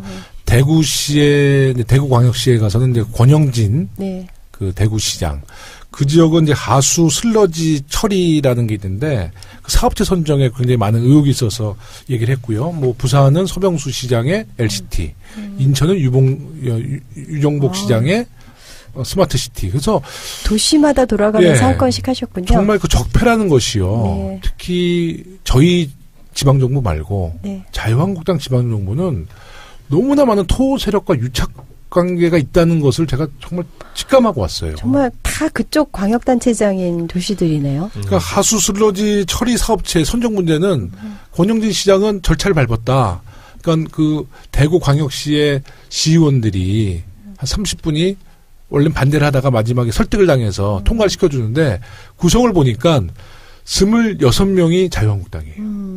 2명이 바른정당이야. 1명이 그 조원진의 무슨 당이죠? 애국당이야. 더불어민주당 의원 하나 있어요. 그러니까 29명이 자유한국당이에요, 몸통이. 그러니까 시장이 딱 한마디 딱 하니까 설득돼서 통과시켜준 거죠. 아, 그러니까 부산, 대구, 인천 다 다음 지선에서 우리가 빨리 갖고 와야 돼요. 지방선거, 정말 지방분권, 우리 지방선거에서 압승해서 더 이상 이제 이런 토착 비리 없애야 될 것 같아요. 정말로 그 자유한국당 인사들이 장악한 게 저희 이제 국립대학병원도 교문위 소속인데요. 14개 국립대병원이 있는데 그 중에서 이제 감사가 비어 있는 데가 2군데 있어서 12개 군데 중에서 10군데가 자한당 골수 인사들이 다 감사를 맡고 있더라고요. 국립대병원. 근데 감사 자리가 별로 하는 일도 없으면서 1억 넘는 연봉을 받는 그런 꽃보직에 해당하는 그런 자리거든요. 근데 해도 너무 해먹는다 이런 느낌은 들더라고요. 아 그리고 그 어금니 아빠 사건 그 국감 임박해서 일어난 일이죠. 그렇죠. 그래서 참 국민들이 충격에 빠졌었는데 그 경찰의 초동 대처가 충분하지 않았다. 그래서 질타가 많았잖아요. 거기에 대해서도 국감에서 많이 그 질타가 이루어졌죠. 저희가 집중적으로 이제 문제 제기를 했고 특히 청소년 여성들의 이제 실종 관련된 범죄 수사에 대해서 실종 사건이 워낙 많아요. 근데 이제 그 중에 범죄 사건으로 이어지는 것이 한 0.4%밖에 안 되니까 사실 경찰들이 실종 사건에 대해서 너무 안일하게 대응하고 있다. 그러나 아주 좋은 그 프로그램이 있습니다. 그 매뉴얼대로만 따라간다면 이번에 이영학 사건도 막을 수 있었는데 어떻게 보면 이것도 경찰들이 너무 안일하게 생각하고 초동 대응을 잘못했다라고 결론이 났어요. 그래서 다시는 또 이영학 사건 같은 정말 여성들이나 사회적 약자들의 실종 사건은 정말 이런 비참한 사건은 다시는 일어나면 안 되겠죠. 저희 행안위에서도 계속 우리 경찰들과 잘 소통하면서 더 안전한 대한민국 만들도록 하겠습니다. 네. 근데 국감 얘기하니까 시간이 야 이건 뭐 밤을 새도 될 것 같은데 그렇죠. 너무 아쉽게도 시간이 이제 너무 많이 흘러서 이제 정리를 해야 될 것 같아요. 우리 윤관석 의원님 우리 서당캐 첫 번째 출연이신데 어떻습니까? 네 그렇습니다. 이 안방 같죠? 뭐 여기 서당캐는 처음 출연인데 이 스튜디오에서는 전에 이제 그 이 팟캐스트의 뭐 스타 원조 중에 한 명이라고 할 수 있는 정청래 전 의원과 함께 이 방에서 이 스튜디오에서 옛날에 같이 진행을 해본 바도 있고. 네. 또 모마이뉴스 팟짱도 나가버려갖고 이런 네. 분위 포맷이 뭐 잘하시네요. 낯설진 않습니다. 네. 서당키는 처음 나와서 네. 그런데 우리 어떤 분보다도 우리 김용호님하고 또 박경미 의원님이 잘 이끌어서 네. 최고의 인기를 구가하는 것 같아요. 고맙습니다. 또 그렇다고 해서 인천에서 또 그 만들면 안 돼요. 지금 팟캐스트 준비를 해볼까 합니다. 우리 서로 여기 덕담해주는. 자화자찬. 그래야 많이 올라간다고. 그러네요. 네. 네. 네, 유성건 의원님. 저는 이제 팟캐스트 오늘 다른 곳에서 하나 했고요. 사실은 이제 세 번째 하는데 사실 이제 잘 모르겠어요. 어떻게 해야 될지도 잘 모르겠고 또 나름대로 공부를 좀 하고 준비를 정리를 해왔는데 얘기를 전달하기가 좀 쉽지 않네요. 네. 앞으로 자주 불러주면 네. 제가 실력을 쌓아서 네. 뭐 우리 김용호는 자리를 넘보지 않을 테니까 잘 좀 불러주시면 좋겠습니다. 이런 겸손 모드. 네. 예. 겉에만 겸손한. 속도 겸손합니다. 예, 알고 있습니다. 저는 이성건님 그렇게 말씀하시면서 김용호님 자리를 아주 네. 뚜려지게 쳐다봤습니다. 제주도에서도 팟캐스트 하나 만드십시오. 네. 예. 저희 제주는 되고 네. 제가 만만해 보이고 윤관석 선배는 좀 사실 만만 안 하는 거죠. 아니, 저희가 이 팟캐스트가 왜 중요하냐면요. 네. 우리 더불어민주당이 많이 하는 게 좋은 게 이 팟캐스트를 이제 듣는 우리 또 지지자들이 계시잖아요. 저희가 이렇게 방송을 하면 이분들이 저희의 이야기를 듣고 또 주변 분들에게 잘 논리를 만들어서 지난번 대선 때도 정말 우리 정말 진보 지정의 팟캐스트 많은 그 대선 때 큰 영향을 줬어요. 그럼요. 네. 또 지지자분들이 굉장히 강하게 또 우리 설파해 주시고 해서 우리 문재인 정부를 만들어 줬거든요. 네, 저희가 제주도 만들어 주시고 제주에 만들면 이렇게 전화 인터뷰를 자매 결혼 맺어서 김용호하고 박경미 의원님도 전화 인터뷰를 하고 우리 윤관석 선배도 하겠습니다. 정말 훈훈한 방송 기대합니다. 네. 제가 그 제주도 사투리로 인사를 하기로 했는데 제가 처음에 너무 긴장해서 반갑습니다. 인사해도 되는 거죠? 그럼요. 인사드릴게요. 서울시당 공식 팟캐스트. 네, 공식 팟캐스트 서당캐에 출연한 위성건입니다. 제도 사투리가 잘 지내수가 반갑습니다. 위성건입니다. 예, 고맙습니다. 잘 지내수가. 잘 지내수가. 저희가 이제 적폐청산을 계속 진행 중인데요. 이제 일부 국민들은 문재인 정부가 정치 보복에 나서는 거 아니냐. 특히 이제 자유한국당 보수당에서 계속 그런 주장을 하는데 얼마 전에 우리 37년이 지난 광주와 민주화 운동 희생자들의 유해를 발굴하기 시작했잖아요. 그 광주교도소에서 37년 됐거든요. 그 당시에 저희가 사실 광주 민주화 운동에 대한 진실을 밝혀내고 그 관계자를 처벌했다라면 37년이 지난 지금 그 유해를 발굴했겠냐는 거죠. 지금 최순실 박근혜의 적폐를 지금 청산하지 못하면 30년 후에 우리 아이들이 자손들이 박근혜 최순실 관련된 게이트를 30년 후에 찾을 수도 있습니다. 사실 우리 이승만 정권도 그때 친일 정권에 대한 단죄를 못했잖아요. 그래서 지금도 친일에 대한 사회적인 통합이 안 이루어진 것처럼 우리 국민들과 우리 지지층들께서는 정말 우리 문재인 정부의 적폐청산 어떤 감정이 실린 것이 아니라 역사를 위해서 또 우리 후대를 위해서 진행하는 점 잘 아실 테니까요. 계속 더불어민주당에 지지를 보내주시기 바라겠습니다. 다음에 자주 부를 테니까 좀 나와주십시오. 네, 기다리고 있겠습니다. 네, 고맙습니다. 네, 고맙습니다. 감사합니다. 고맙습니다. 다음에 뵙겠습니다. 고맙습니다. 고맙습니다.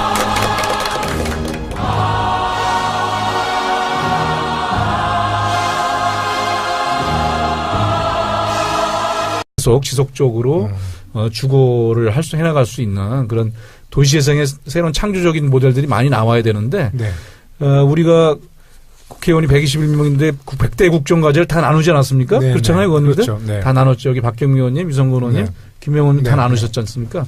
국토위에는 국정과제가 7개가 있어요.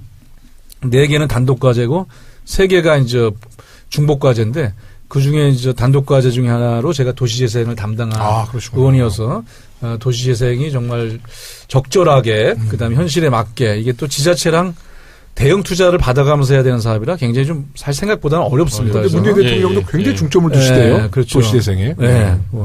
공약을 아주 신뢰 있게 하셨던 부분이기 때문에 이 부분도 있습니다. 마지막으로 쟁점은 그 자유한국당 의원들이나 야당들은 계속 이제 SOC 투자가 줄어들었다. 네. 뭐 언론에 많이 나왔죠. 안철수 대표도 계속 호남 가서 얘기했잖아요. 그랬고 호남이 뭐 SOC에 소외됐던데 저희가 다 수치를 봤어요. 그랬더니 그런 건 아니고 이제 기본 액수에서는 줄었지만 4대강 같은 거 안 하니까 줄어드는 거 아니에요? 뭐 일단 예산 착시 현상이 있습니다. 예를 들면 평창 올림픽이 끝나기 때문에 그때 이미 17년도까지 투자했던 분들이 이제 18년도에는 안 잡히다 보니까 많이 줄은 것처럼 느껴지는 게 하나 있고, 두 번째는 이제 그 무리한 SOC에 그 예산을 투입하다 보니까 영남권 중심, 특히 TK 중심으로 해서 사용을 못하고 불용된 게 1조 5천억이나 가까이가 되는 겁니다. 그분에 있어서. 그래서 그런 부분들을 다시 살려나가면서 만들고 또 기금에서 만들고 또 앞으로도 또 새로운 도로나 이런 걸 만든다 보면은 조정기를 거쳐서 SOC 투자도 확대된다 이런 논리를 가지고 또 이런 근거를 가지고 많은 이제 논쟁을 하면서 정부가 이제는 뭐 SOC를 위한 SOC가 아니라 정말 그 사람 중심의 SOC, 그다음 사회의 지속성을 가져오는 SOC 이런 것들을 예산을 적절히 투자할 수 있게 이렇게 우리 동료 의원들과 함께 국감을 치렀습니다. 근데 국토위 의원님 말씀을 좀 들어보니까 그 이명박 전 대통령의 이제 무상급식, 그러니까 이명박 전 대통령이 이제 무상급식을 먹게 된대요. 무슨 뜻인지 아시죠? 근데 그 이명박 대통령의 무상급식은 이제 윤관석 의원님의 손에 달렸다. 이런 얘기를 하는데 이명박 정부에서 강행했던 경인운하 사업의 실태에 대해서 꼼꼼하게 이제 들여다보셨다는데.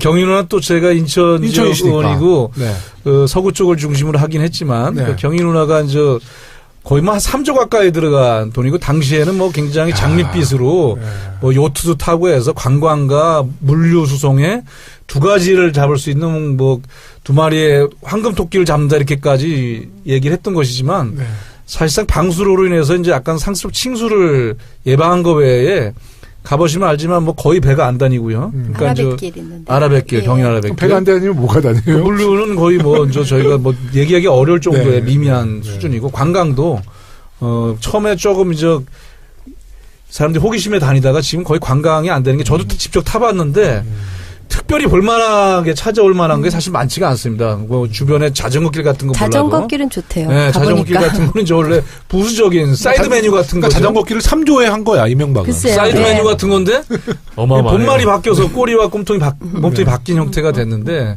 그리고 이걸 갖다 환수할 방법이 없는 거예요 지금 현재 상태에서. 수공이 그걸로 엄청난 저 부채가 많이 발생을 했죠. 그래서 이 부분에 대한 것들 잘 파헤치고 또 하나는 제가 증인으로 김중겸 전 현대건설 사장을 채택을 했었습니다. 근데 이분이 어떤 분이냐면은 이명박 전 대통령 MB가 현대건설 사장 출신 아닙니까? 그 뒤에 이제 바로 뒤에는 아니지만 했던 분인데 이분이 4대강을 거의 이제 주도적으로 했던 분이에요. 4대강. 그분도 이제 무상급식 대상자. 글쎄 뭐 그것까지 제가 단언할 수는 없습니다만은 요번에 그렇게 안 나오려고 하더라고요. 증인을 갖다. 결국은 채택이 됐는데 연락 끊어버리고 잠적해버렸어요. 그래서 국회법으로 그래서 국회법으로 제가 당연히 이제 그 고발을 해달라고 요청을 해서 이제 간사간 협의를 거쳐야 되는데 이분이 4대강 주도하고 그 뒤에 MB정부에 어디로 갔냐면은 한전사장으로 갔습니다. 한전사장. 그러니까 영전을 막 계속 거듭했던 거죠. 그래서 뭐 다른 분들 통해서 꼭 나가야 되냐 제발 좀 해서 내가 살살 물어보겠다 좀 나오셔라 했는데 회유책에도 그냥 아랑없이 안 나버렸어요. 그래갖고 이제 MB 쪽이 굉장히 머리가 그렇습니까? 영악하지. 그래서 그 부분 다루면 아마도 조금 더 4대강의 근본적인 문제가 MB까지 연결된 게 나오지 않을까. 박근혜 정부랑 MB 정부는 이제 두뇌의 문제 같아요. 박근혜 정부는 조금 뭐 우리 팟캐스트는 이제 용기 있는 고품격 방송이라서 더 이상 얘기는 안 하겠습니다. 아까 무상급식 얘기하셔서 우리 다 3명 다 눈이 동그래졌거든요. 근데 이제 재치 있는 비유였어요. 저희 당 모 의원님께서 계속 이명박 대통령 무상급식 얘기를 계속 줄기차게 하는 분이 계세요. 윤관석 의원님이 경신년으로부터도 2017년도 국정감사 우수국회의원으로 선정되셨다는데 후배들 좀 챙겨주세요. 글쎄요. 재선 의원이시면 이런 건 제가 이거 사실 평가하는지도 몰랐고요. 진정한 평가예요. 근데 이제 이 경실련은 매년 하진 않고 제가 기억하기 19대 한 번 했고 20대 한 번 했어요. 19대 때도 한 번 했습니다. 13년도인가 그때도 제가 탔는데 이거는 제가 거기에 맞춤형으로 한 거는 아니고 원래 윤관석 의원님 굉장히 겸손하신데 아마 이렇게 막 스스로 하는 거 보니까 인천시장 나오실 것 같아요. 그렇죠. 자기 약간 달라졌어. 출석 열심히 해서 한 게 아닌가 이렇게 생각하고 있습니다. 네. 자, 그럼 우리 농해수위에 대한 이야기 좀 나눠볼까요? 박경미 의원님은 농해수위 네. 분야를 잘 아세요? 저도 사실은 잘은 모르죠. 네. 여십권 여당이니까 원내에서 28명의 의원들이 참여를 해서 민생 100일 상황실을 만들어서 운영을 했어요. 그래서 우리가 몸이 아픈 곳이 있으면은 그곳이 막 온몸의 중심인 것처럼 되지 않습니까? 이빨이 네. 아프면 뭐 하루 종일 이빨이 중심인 것 같고 발가락이 곪으면 발가락만 아프듯이 우리 민생이 아픈 곳이 국정과 의정의 중심이다 이런 네. 그 저희가 슬로건을 가지고 민생 현장 곳곳을 그 같은 의원들하고 여러 군데 다녀봤는데 정말 이번 정부에서 민생을 여러 가지 경제, 뭐 주택, 문화, 교육 모든 곳에서 많이 좀 해결해야겠다 이런 각오를 다지게 됐습니다. 네. 오늘은 백팩 안 메고 오셨어요? 그 상징. 백팩은 메고 오다가 차에다 두고 왔네요. 깜빡하고. 저는 국회에 놔두고 왔는데 역시 선배님 다르십니다. 역시. 근데 저희가 이제 초선 의원님들은 뭐 저희가 그런 요청을 안 하는데 네. 이 당 대표의 포스 이런 우리 민생 상황 실장님을 맡고 계시니까 특종 하나 좀 우리 청취자들에게 선물 하나 주셔야 될 거예요. 특종. 내년 지방선거 인천시장 나온다 안 나온다. 여기서 오늘 폭탄 선언 한번 하시죠. 박남춘 의원님한테 좀 죄송하네. 같은 상임인데. 아니 우리 사회자가 자꾸만 당대표 포스라 그러니까 내년에 전당대회에 준비하시는 분들이 좀 상당히 긴장하는 소리가 보실 것 같아요. 사방에서 들리고 네. 제 SNS에 그 참모들께서 정말이냐 그러지 말고 인천으로 가라 뭐 이렇게 지금 막 들어오고 있습니다 문자가. 네. 인천에 이제 저희가 지난 선거에서 네. 안타깝게도 민주당이 지방정부를 처음 잡았다가 네. 14년 선거에서 뺏겼습니다. 1.8% 차이로. 야. 그래서 친박의 복심, 친박의 실세라고 스스로가 주장했던 그 유정복 시장이 네. 지금 인천시장을 하고 있다 보니까 저희 당에서 이번에 반드시 네. 지방선거 내년에서 시장을 꼭 탈환해야겠다. 이래갖고 지역에서 여러 명이 거론이 돼요. 저는 그 중에 한 명인데 어떤 분은 강력한 후보라고 또 얘기하고 어떤 분은 그러지 말고 중앙에서 더 활동해라고 얘기하시는 분도 있고 그래서 많은 의견을 들으면서 고민 중에 있습니다. 그래서 우리 사회자에 대한 폭탄 선언은 모르겠어요. 좀 얘기하다가 뒤에 터뜨릴 수도 있어요. 제가 볼 때는 아주 강력한 것 같아요. 인천 상황을 제가 잘 모르지만 우리 용관석 선배가 훨씬 더 이렇게 강력한 힘을 갖고 있다고 생각이 돼요. 유성근 의원님께서 이런 성견지명 때문에 많은 상을 타신 것 같습니다. 근데 우리가 갖고 오는 건 확실한 거죠? 인천. 네. 그러니까 이제 우리 거기도 혹시 예선이 더 치열한 거 아닐까요? 그럴 수도 있습니다. 현 시장이 유정복 시장이 그리 평가가 좋지는 않은 거죠. 꼭 탈환해야죠. 이번에 저희가 국정감사 하셨죠. 국토위하고 행안위 국토위는 네. 무려 10년 만에 가서 해봤는데 그동안에 인천시가 그 새로운 발전을 하다가 중간에 멈춰버려갖고 꿈을 잃어버린 정도로 많은 사업들이 정체되어 있는 걸 봤습니다. 그래서 저희가 이번에는 해볼만하다. 또 반드시 이길 수 있다. 이런 각오를 갖고 있습니다. 네. 네. 그러면 이제 뭐 국정감사 이야기 나왔고요. 오늘 주제가 더불어민주당 20대 국회 국정감사 대국민 브리핑이니까 국정감사 이야기를 이제 바로 하도록 하겠습니다. 인천 지역에서 이제 지역구를 주시고 또 이번에 국토위에서 인천 광역시를 또 국감을 나가신 거잖아요. Yes. 야, 그러면 다른 의원님들보다는 훨씬 많은 정보와 또 지역 현황에 대해서 잘 파악하고 나가셨으니까 완전히 그 국정감사 분위기가 우리 의원님과 유정복 시장은 창과 방패 뭐 그렇게 봐도 되겠습니다. 예, 뭐 저희가 창을 저만이 아니라 우리 같은 상임위 의원들하고 이제 나눠서 했는데 몇 번 쓰니까 방패가 바로 뚫리더라고요. 그러니까 그 동안 칼이 좋은 거예요. 방패가 좀 부실했던 거예요. 저도 방패가 부실했고요. 저희가 또 창을 집중해서 활용을 잘했습니다.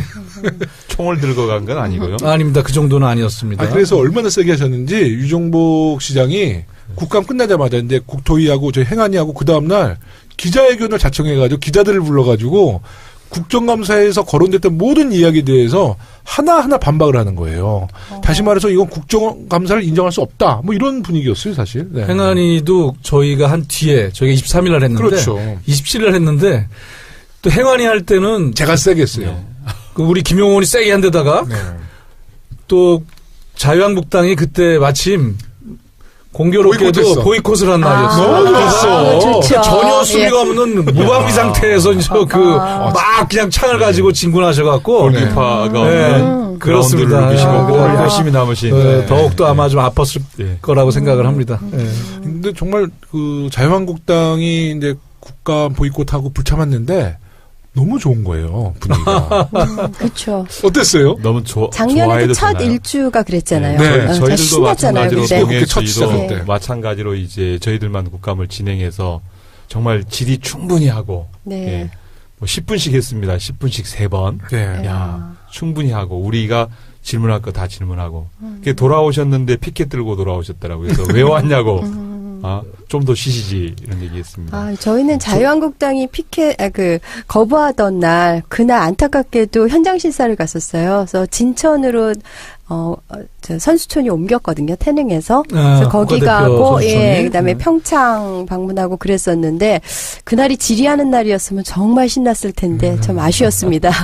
저희 국토위도 마찬가지로 이제 현장 시찰 가고 자료 정리하는 날 이제 그때 보이콧을 해갖고 실제 진행 때는 이제 참석은 했었는데 이런 건 있어요. 보니까 우리도 이제 야당하다 여당해 보니까 약간 좀 포지션을 할 때 가끔 헷갈리기도 하는데 저쪽은 많이 헷갈리셔갖고 그렇죠. 오후쯤 되면 보충 질의 그만하고 끝내자 뭐 이렇게 해서 제가 오죽하면 야당 맞냐 그랬더니 솔직히 아직 준비가 안 돼 있다 그렇게 해서 정말 야당 준비 안 된 것 같습니다. 참여해도 뭐 그렇게 아주 뭐 강력한 압박은 못 하고 그러시더라고요. 근데 사실 저희도 여당이 아직 안 된 것 같아요. 그렇죠. 그러니까 야당 기질이 이번 남아 있어서 국정감사는 우리 문재인 대통령이 취임하신 지 몇 개월 안 됐고 사실 이제 뭐 5개월 동안 우리가 뭐 새로운 뭐 문제점을 우리 여당이라도 문제가 있으면 문제 제기하겠는데 정말 지금까지 잘해오셨잖아요. 이제 국감의 모토가 적폐청산, 그리고 민생 실현, 안보 우선이었잖아요. 맞습니다. 그래서 적폐를 드러내야 되기 때문에 우리가 더 공격을 했던 것 같아요. 우리 박안주 선배 같은 경우는 지금 상임위가 농해수위 세월호 관련해서 엄청나게 했습니다. 엄청나게 공격을 했고 또 이제 그것을 가지고 이슈도 만들어내고 이랬습니다. 생각해보면 9년 넘는 기간대 5개월이잖아요. 그러니까 뭐 우리가 실제적인 야당일 수밖에 좀 없는 국가였는데 이번에는 그 더불어민주당이 완승했다고 보고요. 그렇죠. 그리고 자유한국당은 이번에 존재감조차도 없었죠. 보이콧까지 했으니까. 그리고 의원회관에서 보면은 우리 당이 이제 한쪽으로 쭉 그 의원실들이 있고 그 맞은편들이 자유한국당이잖아요. 그래요? 저희 3층은 그런데요. 밤에 불 켜 있는 거 보면 너무 극명한 대비가 이루어지는 거예요. 그리고 이제 우리 들 방에서는 뭐 컵라면 냄새, 막 치킨 냄새, 막 이러면서 막 늦게까지 막 치열하게 준비하는 그런 분위기고 그 여당은 특히 야당은 그죠. 긴 그 추석 연휴 동안 와 보면은 그 앞에 막 서류들 쌓여 있고 USB 담긴 봉투들, 그러니까 부처에서 갖고 온 것도 쭉 쌓여 있고 저 인간들은 도대체 뭐 하고 있나 뭐 이런 생각이 들었고요.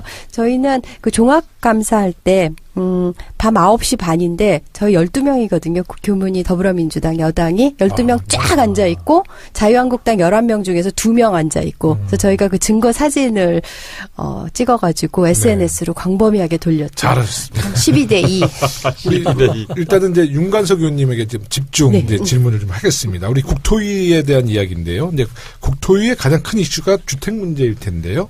현재 우리 정부가 주택 가격 안정화를 위한 다양한 정책을 펼치고 있는데 우리 윤관석 의원님께서는 이번 국감에서 어떤 부분에 초점을 맞추셨나요? 우리 국토위도 이제 적폐청산이라면 이제 4대강 정도가 있었습니다. 뭐 4대강 문제에 대한 폐해는 많이 알려졌는데 이번에 다시 감사를 시작하지 않습니까? 이게 이제 사업 타당성 감사만 했는데 드러나지 않았던 과연 이게 제대로 진행이 됐는가 또 제대로 권한을 행사했는가에 대한 직무 감찰을 포함한 그런 감사가 또 진행이 되고 있고 여전히 여파가 남아있기 때문에 그게 좀 일부 있었고요. 제가 주력했던 것은 이제 파리 부동산 대책 잘 아시지 않습니까? 일부에서 집값이 막 이제 들썩들썩 올라가고 했기 때문에 이게 이제 가계부채도 지금 1,400조 달하고 연동됐을 때 큰 이제 나중에 문제가 발생할 수 있어서 정부에서 파리 부동산 대책을 김현민 우리 국토부 장관이 들어가서 발표하지 않았습니까? 그래서 이 부분이 이제 얼마나 적절한지 또 평가는 어떤지 보완책은 없는 것인지 또 실제 어떠한 내용으로 우리 주택의 실수요자인 사회 취약층이라든지 청년층이라든지 뭐 이런 분들에게 도움을 주고 있는 것인지 이런 것들에 대한 질의를 많이 집중적으로 했습니다. 네. 8.1 대책이 일정한 효과를 네. 거두고 있고요. 하지만 아직 구조적으로 완벽하지는 않습니다. 이것은 거래에 대한 규제를 중심으로 한 거거든요. 네. 왜냐하면 네. 박근혜 이명박 정부 때 돈 빚 내서 집 사라 이런 거 말 들어봤지 않습니까? 네.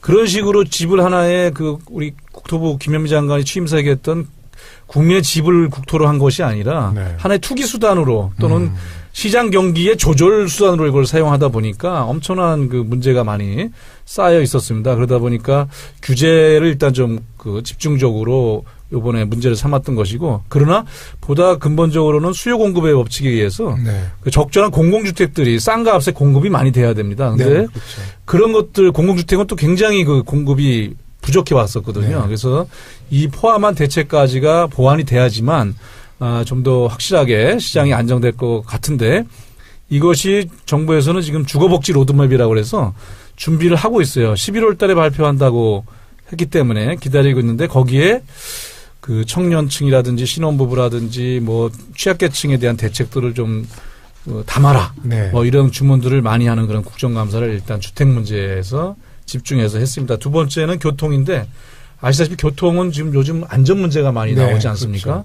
SOC 그동안은 많이 확충하는 데 중심을 뒀다면은 네. 꼭 필요한데도 계속 앞으로 SOC를 갖다가 사업을 진행하되, 요새 뭐 고속도로에서도 사고도 크게 나고 그렇죠. 철도 사고도 나고 하기 때문에 그런 안전 문제. 그다음에 또 철도는 공공성 확보가 많이 훼손됐었거든요. 그렇죠. 철도 노조원들도 많이 해고도 됐었고, 네. 또 코레일이나 자회사 만들고 막 이렇게 민영화한다 그래갖고 SR 문제, 이런 부분들에 대해서 철도 정책의 적폐 정책이다. 네. 잘못된 부분들을 이번에 좀 총체적으로 바로잡는 게 필요하겠다, 이런 말씀을 드렸고요. 마지막으로는 도시재생.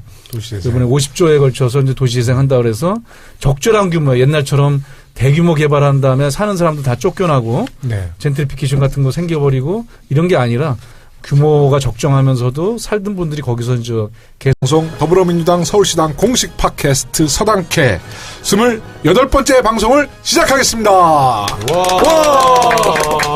예, 안녕하세요. 저는 서당캐 진행자 김영호입니다. 그동안 국정감사 관계로 한 40여일 동안 휴식기를 가졌는데요. 오늘에서야 돌아왔습니다. 국정감사 대국민 브리핑 이제 1부를 시작하도록 하겠습니다.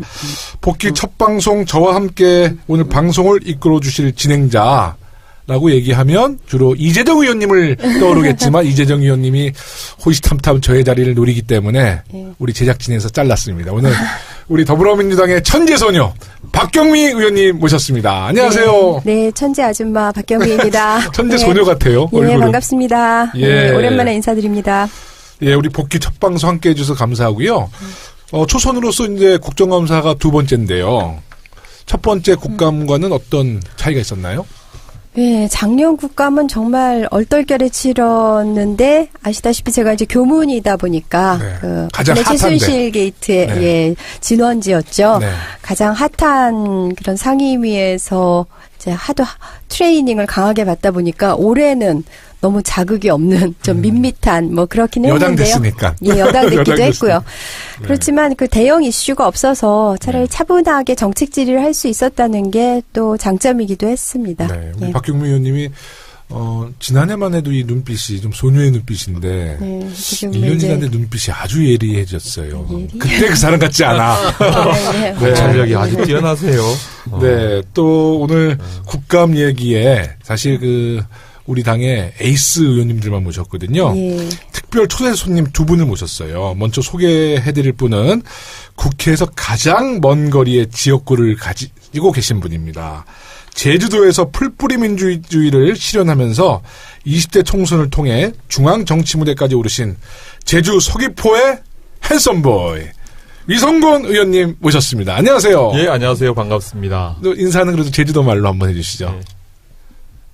잘 못해요? 갑자기. 이거 너무 서울 사람 된 거 아니야? 서울에 하도 지내서 제주도 말을 까먹어버렸네. 지난번에 우리 우선 세미나 있어서 제주도 갔을 때 식당을 한번 같이 갔더니 제주도 현지에서 다 제주도 말로 하시더라고. 의원님이. 아니 갑자기 생각 안 나면 하지 마세요. 일단 나중에 생각날 때 해주시고요.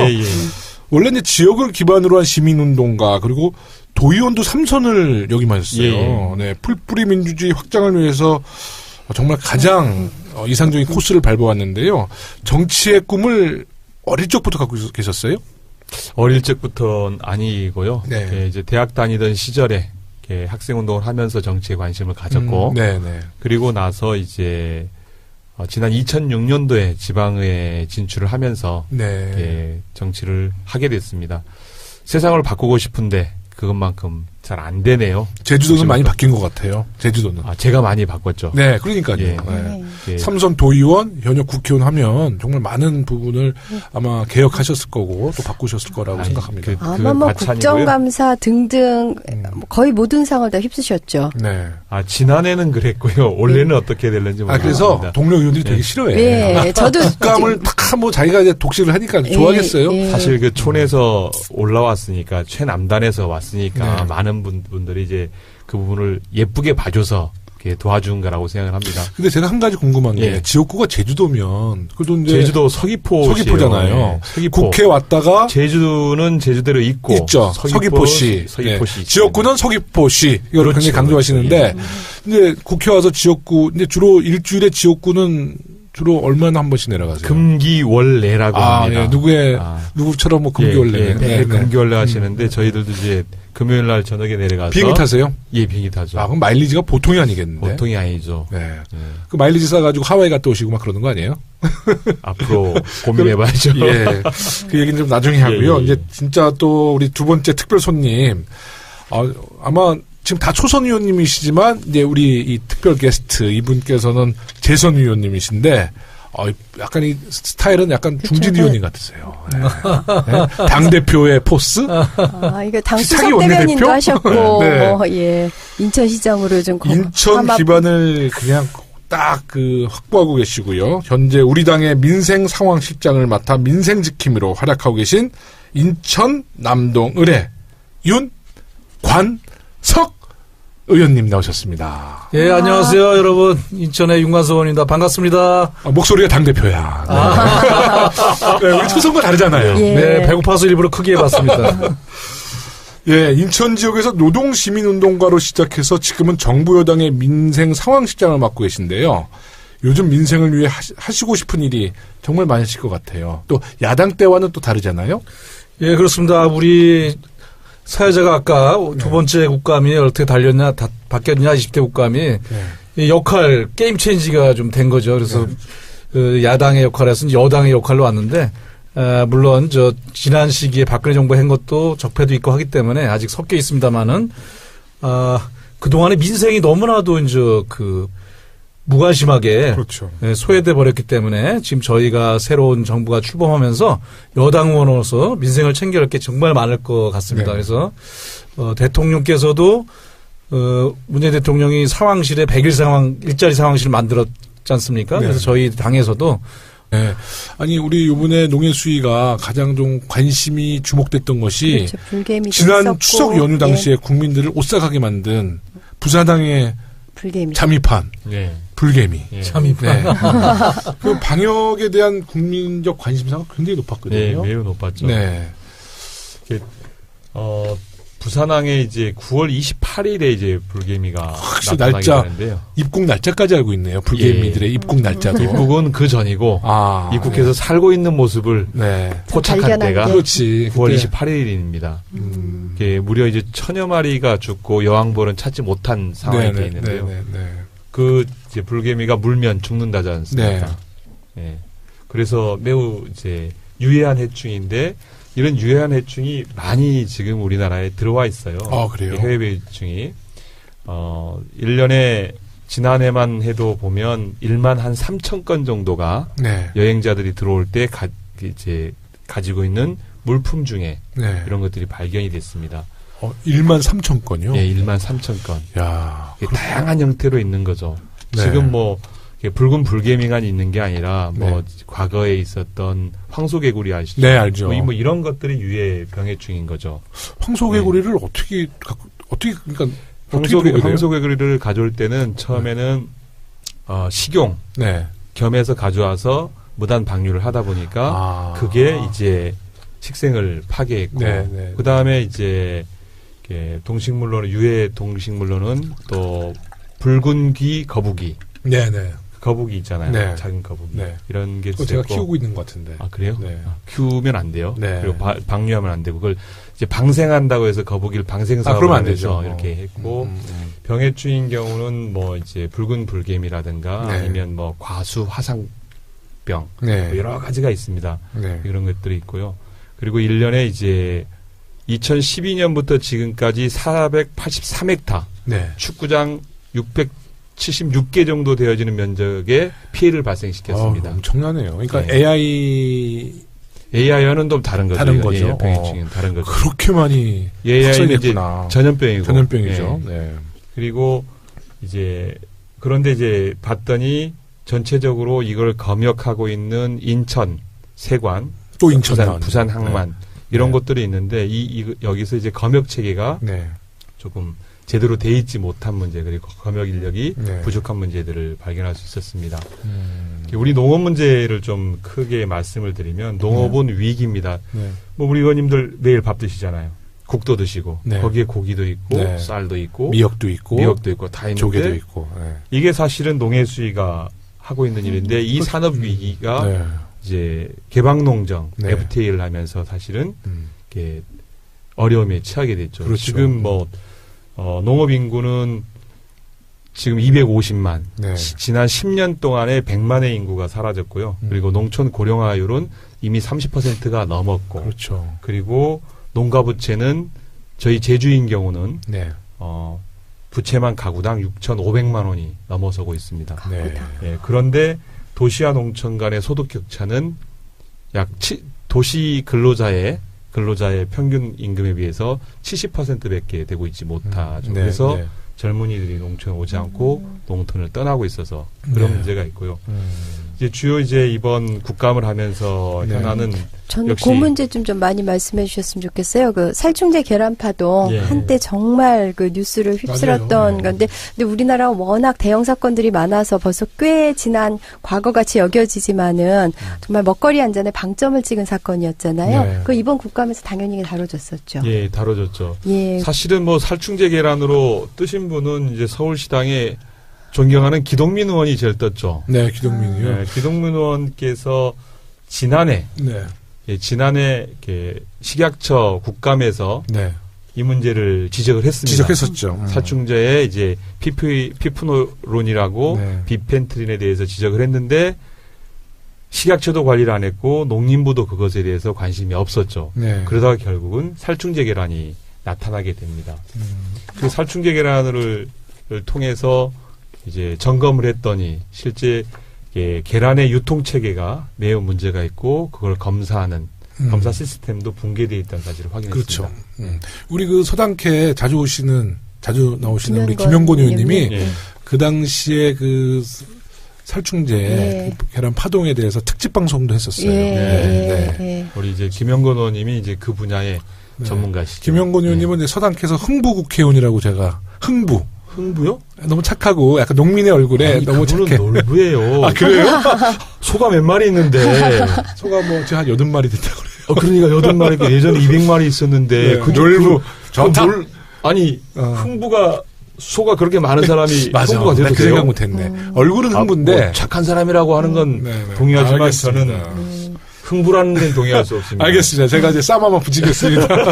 그리고 2008년도 이루어진 210억에 달하는 농협중앙회 해외 부동산 대출 사건. 예. 이번 국정감사 다시 재점화됐다고 그래요. 예. 이 전대미문의 사건을 두고 농협이 어떤 대응을 하고 있나요? 농협이 사기를 당한 거죠, 사실. 그렇죠. 사기를 꼭 당했는데. 인천의 뭐 스마트시티처럼. 예. 네? 그렇죠. 검단의 스마트시티 네. 국제적